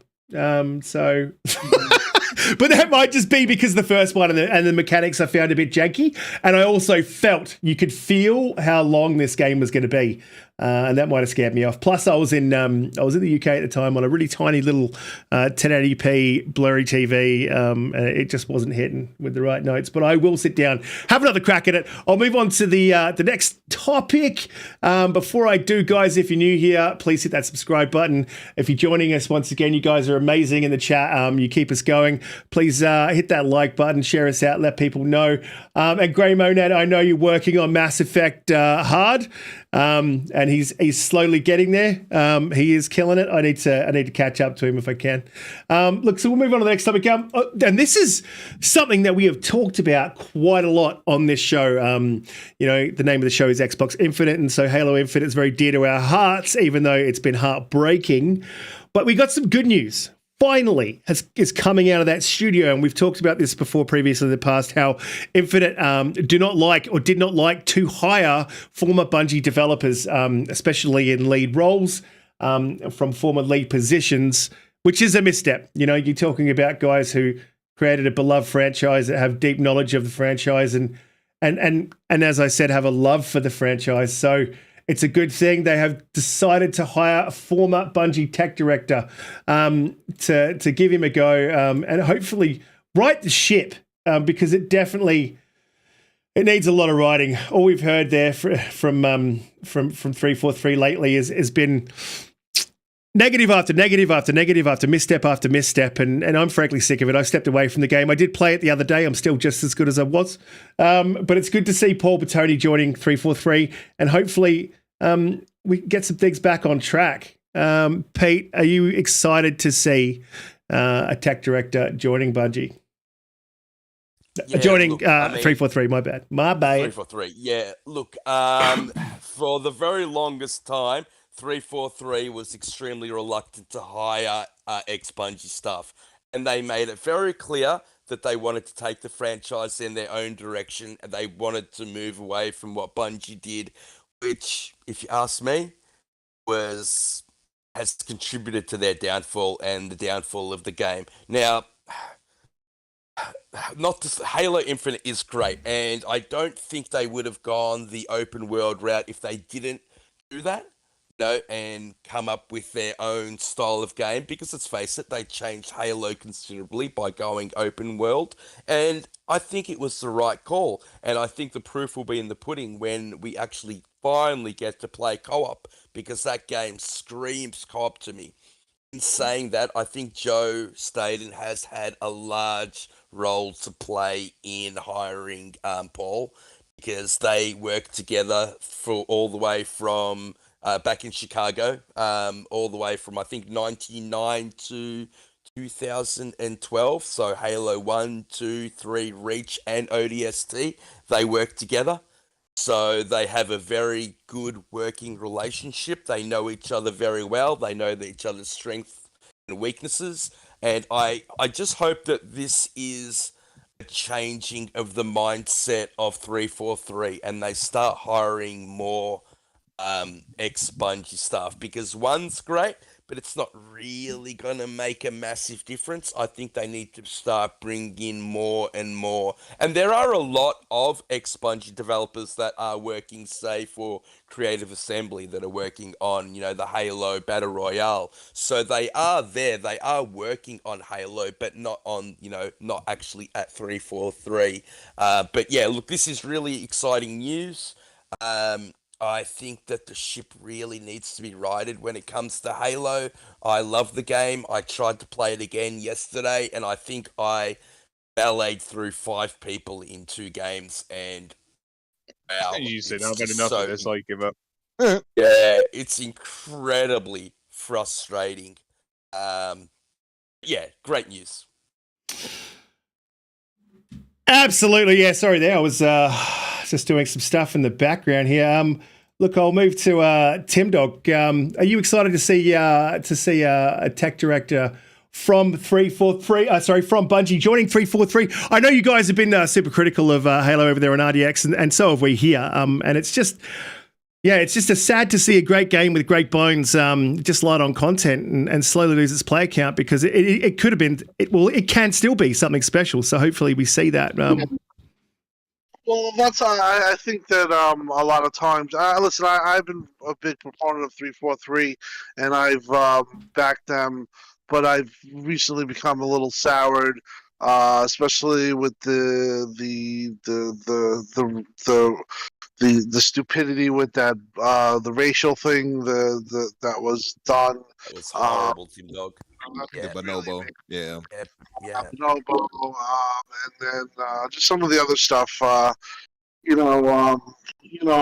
been to E3s and I've seen the way 343 is. Some of the developers, they do come off as smug and they do come off as a little bit like they're above it all. But with that being said, I think that the game itself has the right ingredients.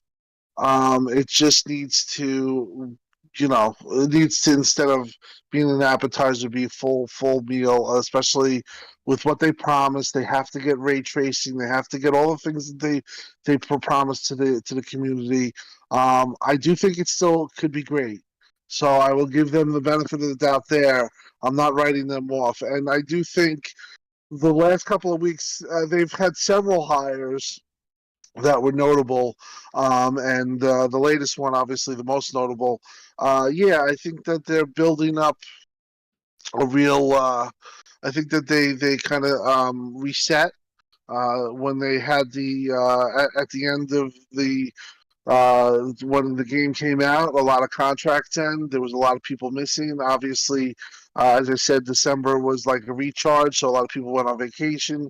The game was neglected a little bit, but now I think they're full force on their way to getting the endless up and really ratcheting up, and hopefully doing it in a way where they can give you a steady feed of a steady amount of content, season 3 and beyond. Like they cannot have another reenactment of season 2 with like just very minimal stuff. They and 6 months to boot, so they can't have that. And I do think that they're on their way to fixing that.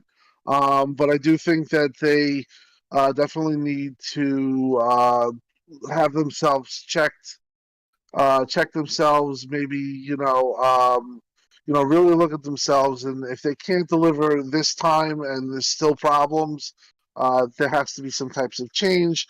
But if that's not, if let's say they do the right thing and they get everything going, which is possible, and this is the right way. You build it up, and you get the right people in there, and you get this going because it's been a lot of tough months for them. The community is they're very upset, and the numbers aren't there right now. But the key thing that you said, the game is not dead. It's gonna come back. Co-op is going to be, I think, really impressive, especially if you could get 4 people playing. I think that that's something where it's going to be like wow moments, a lot of uptick in the community, and I want more updates. I want to hear about ray tracing. That's something that I want to see. I want to see this type of stuff that they can improve like that. This is it's go time now, and if they still can't do it, there has to be some type of check there. Yeah, What worries me, Tim Dog, is they are hiring 12 software engineers at the moment. So they're asking for 12 positions. And a couple of months ago, Joe Staten came out and said that the engine was revving. If you're hiring software engineers, how is the engine revving? It's obviously still a problem. And this goes back to your point earlier that you made with God of War and the old generation PS4 holding it back. Exactly the same situation with Halo. It's just they're struggling to get that co-op working on the Xbox One. I think it's the wording, though, Pete. I think it's the wording, because even when he says it's revving, it doesn't necessarily mean it's revving well or running. He's just saying it's getting there. Thought of it that way, mate. Right. It's revving. We're going to get these 12 developers on here to help get it right. Pete, I understand. Like, I don't just because they're hiring 12 doesn't necessarily mean they're replacing 12. It could just be expansion. So it definitely is. Yeah. I have high hopes for this acquisition of this member of their team, and look, I really hope it goes well for them. And I feel like, I don't know, they've screwed up so much. I mean, what could possibly go more wrong? You know what I mean? Don't ask that. Say that. Don't ask that. Yeah. No, You ask that? I don't know. I'm with Risket. I became quite disenchanted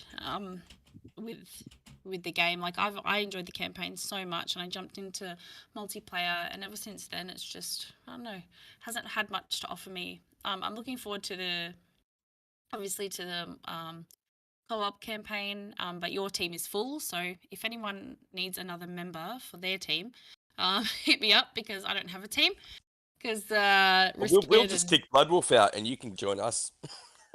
Oh, don't do that. I'm joking. Love you, Or is he? Or is he, Bloodwolf? Your days are numbered, Bloodwolf. So yeah, I hope things get better. I really do. Yeah, look, it's just a great franchise. It's just crazy risk it that they're actually getting so many things right with Master Chief Collection. They just announced that they're bringing back that DLC, beta that they released, and they're putting that actually into the game.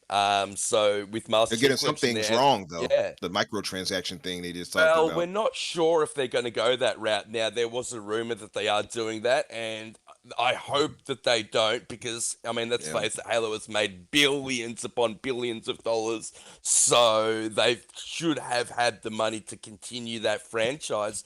Oh, they can. I can understand they can squeeze why. more from fans. That's They where will. the people are. Yeah, yeah. Yeah, well, it's just no, you're right. It's just a horrible shame to see. I mean, we keep banging this drum, man, and we keep banging the Bonnie Ross drum, and we keep just, banging the management drum, and there's just only so much that you can bang the drum. It's only so much banging you can do. Exactly, before you get tired and the skin starts to fall off. I can pretty much tell. But look, it's Timmy. I know you've played a little bit of Halo. Is this something that will bring you back to the game? Is it something that you think they're going to step forward with, or do you think we'll just see another negative misstep from Halo and 343? Timmy, Victor. Depends on how the co-op works when it comes out. If it works really well, then I think that will bring a lot of people back. If it ends up being real bad, then a lot of people just be like, "That's it, I've had enough," and just give up. Yeah, I think everyone's pretty much. I think from the player counts, everyone's pretty much already there.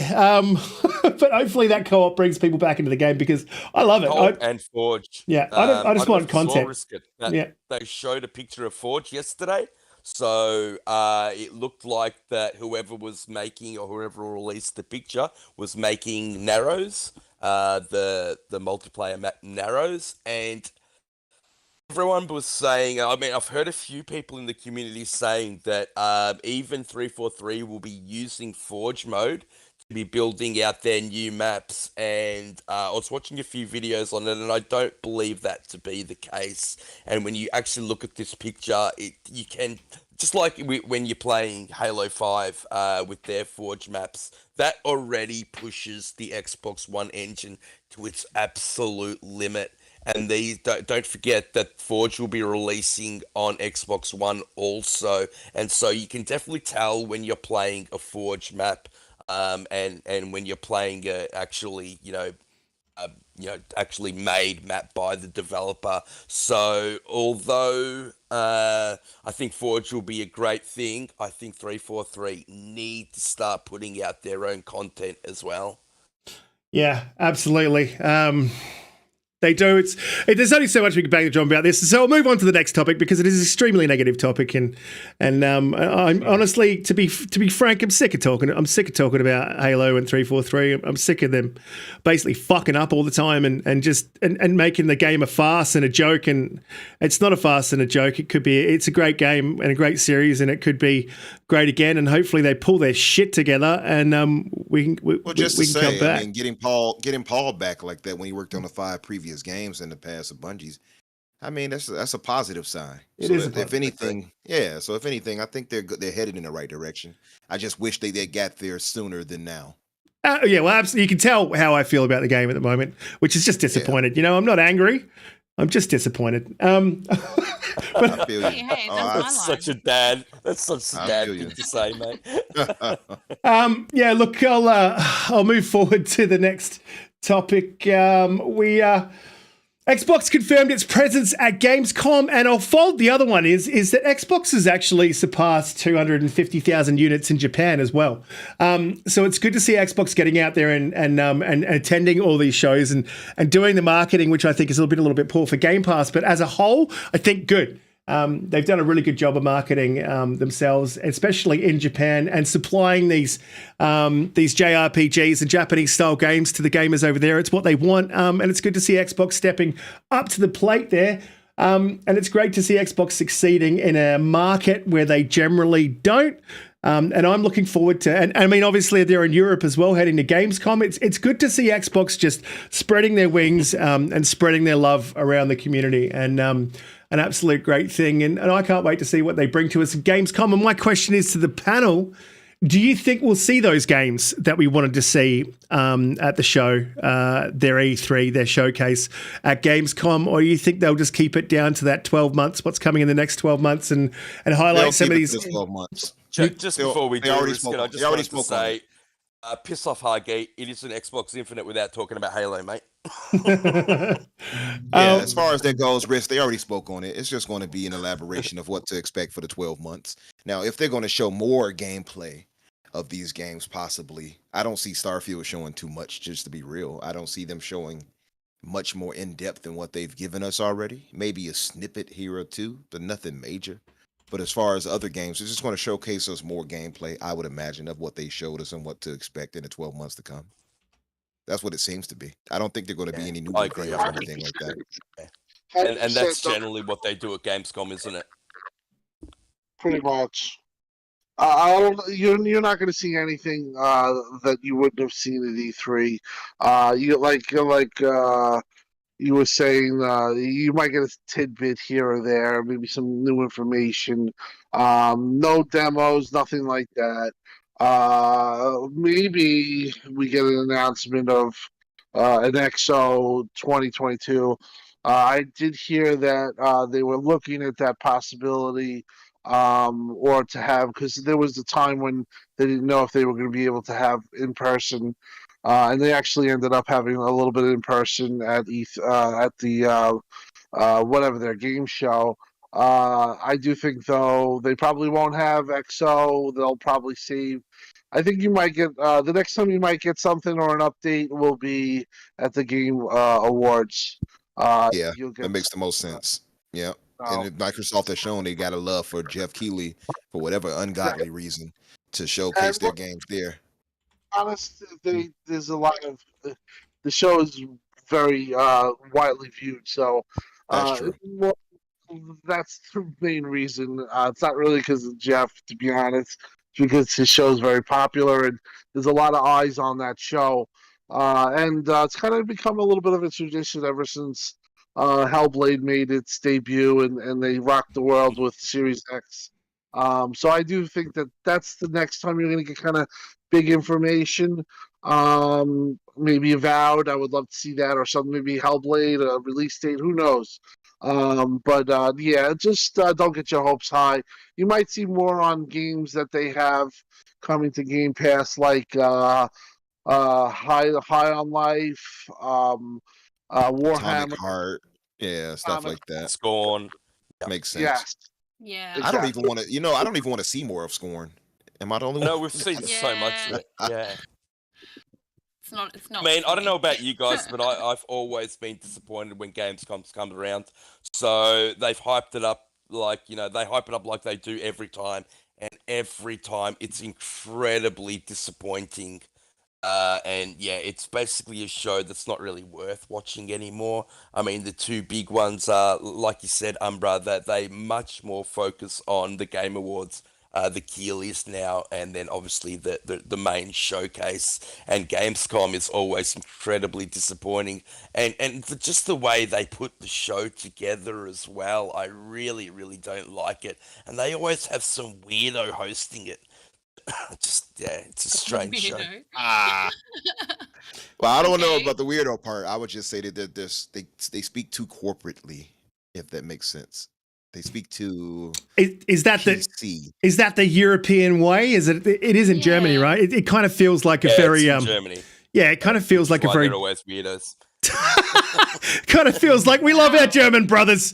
Okay, if there's anyone German in the chat, we do not support Pete's views as our own. No, look, yeah, Germans are very fastidious. They're very they're very businesslike. So it's I can kind of understand that that's the route that they kind of go.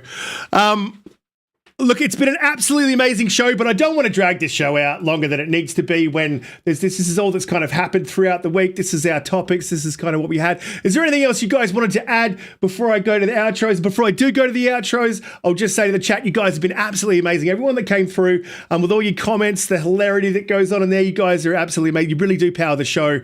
And I do try to catch all your comments. Even if I don't respond because I'm clicking and flicking and changing things around the background here.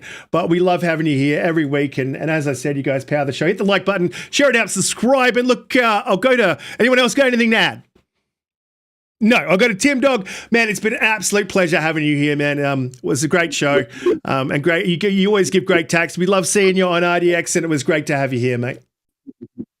Great to be here. Great panel. Really nice people. Really knowledgeable. Awesome. I followed all of you, I think, on Twitter. If I didn't, just let me know. I got most of your Twitter guys' names. But yeah, great show. Really fun and knowledge. You guys very knowledgeable. So anytime I'm on a show like that, I appreciate it. And you guys do a good thing. Everyone's a good part of the community, and great show. I'll definitely be back. Hopefully, when we got some real concrete news. I know it's like these months. Yeah. So do I just look up? One thing I didn't say is please let everyone know where they can find you as well, and what you're up to this week. Yeah, you can find me on Twitter, xCloud, Tim Dog. Just type in Tim Dog Xbox, and you'll see me. It's a big Xbox thing, and pretty Xbox centric Twitter. Hit me up on Twitter if you want to follow anybody listening. I follow anybody who requests. Just keep it gaming. And thank you again for having me. It was an awesome show. You guys are great. Yep, thank you again very much. You're an absolute champion. Thanks, we just appreciate you guys coming through. It's basically gracing us with greatness. I mean, you guys on RDX, I think the entire community looks up to you guys and the knowledge that you guys bring and the facts you bring every week. So thank you for that. Thank you. Look, I'll go to it's Timmy, man. It's finally we got you on the show. You were there in the very early days of us talking about doing this podcast and how it was going to go and what we were going to do, and you even saw the initial iterations of how terrible it looked initially, and kind of stuck with us, and you're always in the community, like shouting out good vibes and saying g'day to everyone, and look, we really appreciate you, and I know that everyone in every chat, on every podcast you've been on appreciates you, mate. Let people know where they can find you, and thank you for coming on our show. Let people know where they can find you, and what you'll be playing this week, and what's the next podcast you're headed to? Thanks for having me on. I'm not sure yet. I'm still trying to figure out which one I'm going to go on next. So I ask a few people to see who will have me on. Copy that. Perfect. Probably still going to be trying to carry on playing some House Flipper. Try the other new game that's just come in Game Pass recently. Was it called Sonilata or something weird like that? Something beginning with S. I can't remember exactly what it's called, but we'll be trying that one as well. Yes, Lister or something. I saw Phil playing it the other day. Yeah. You can find me on Twitter. It's TimmyV2 and TimmyV2 Timmy on Xbox. Absolutely fantastic. I will link that in the chat. I didn't link Tim Dog because I'm pretty sure everyone that's here today is following already. Thank you, Jimmy. Thank you for coming on, mate. It's been way too long, not having you on the show. So thank you so much for coming on, man. It was awesome. We appreciate having you here, man. Look, I'll move to our panelist, DoomCutie. Another great show. We had a great stream the other day. Please let everyone know where they can find you, what you're up to in the week, and what you'll be playing. Thank you so much. As always, a fantastic show. I just love you guys. I love my panelists. I love the guys in the chat. You guys are always so amazing, and the vibes are impeccable. Yes, the stream was amazing. So hopefully we'll be able to get a bit of a stream schedule out for you guys, so we can regularly stream that. You can see our beautiful faces. Well, mine anyway. On our stream. Okay, I'll just laugh to myself. That's fine. You the left. So now that's funny. That was funny.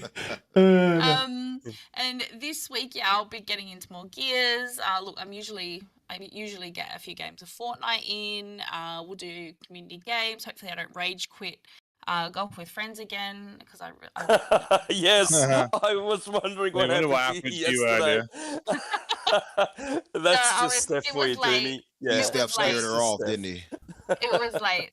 I'm actually next week. I won't be here. You guys, did you know that? Oh, that's right. Yeah, we've lost you to. Is it a GamesCom event? Are you leaving us? No, How could you do this? I'm not leaving. I'm just next weekend. I'm going to be in Sydney. Does her toxicity know no bounds? So I'm going to be. We'll probably be taking the show off because it ain't a show without Doomy, guys. Aww. I mean, come on. You just broke all of our collective hearts. So I won't be here next week, but as always, you can follow me on Twitter. I'm very active on there. Instagram. I also do stream on Twitch. And yeah, you can also subscribe to me on YouTube.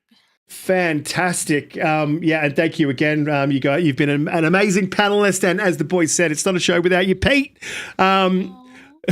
Pete, amazing as always. You're all over the news. You're all over what's going on in gaming, and I love hearing your takes every week, even though most of them are incorrect. And I'm always right. It's great. Honestly, you're a great friend and a great panel member. And just let the people know where they can find you, what you're up to, what you'll be playing this week. You two guys, love all of this. I am playing. I actually downloaded that Sentry game, that Dragon game. I know a couple of people didn't really enjoy it, but I really did. I thought it was really cool. I saw you play. Yes. See, I told everyone, but no one listened to me. I've got about 10 kills and have not died once yet. So yeah, that game's really cool. I think I'll play a little bit more of that. I'm going to be still trying to finish off Sniper Elite 5. I'll be playing a little bit of Fall Guys and Golf with Friends. So can't wait to see all you guys on. Thank you everyone for joining us again. You guys are absolutely amazing. So good to have Tim Dog here. We've tried to get him on a couple of times and it was great to actually lock him down. And Timmy, mate, like I said before, just fantastic to have you here, brother. Absolutely awesome. Thanks for having me on. And Umbra, as always, giving you smooth voice takes and soothing Doomy.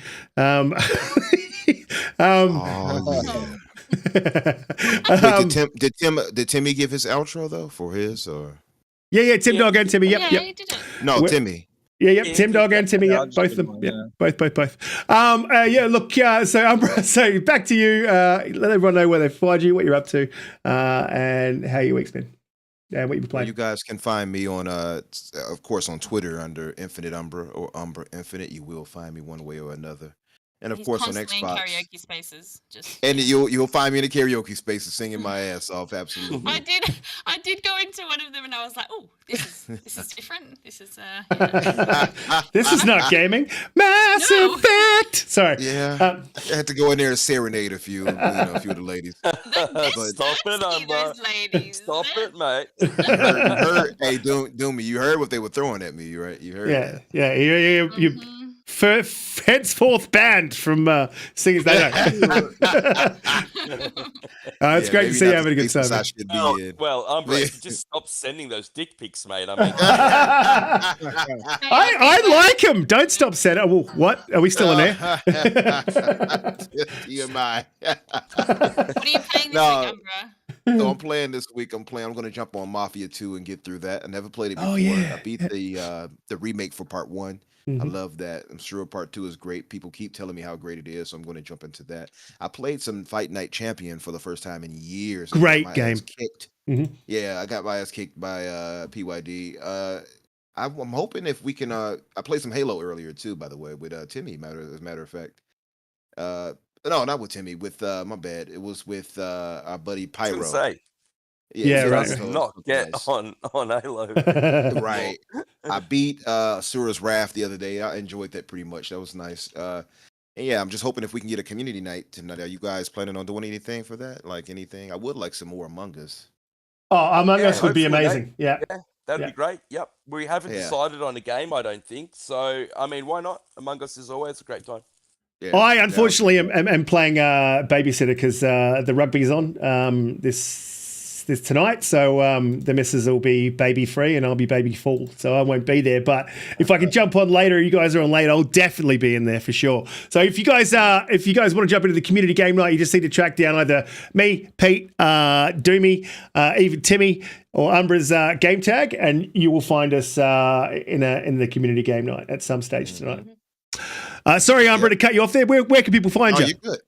You're good. And of course, like I said, you all can find me on Twitter, Infinite Umbra, Umbra Infinite, either way. On Xbox, Super Space Havoc, at least.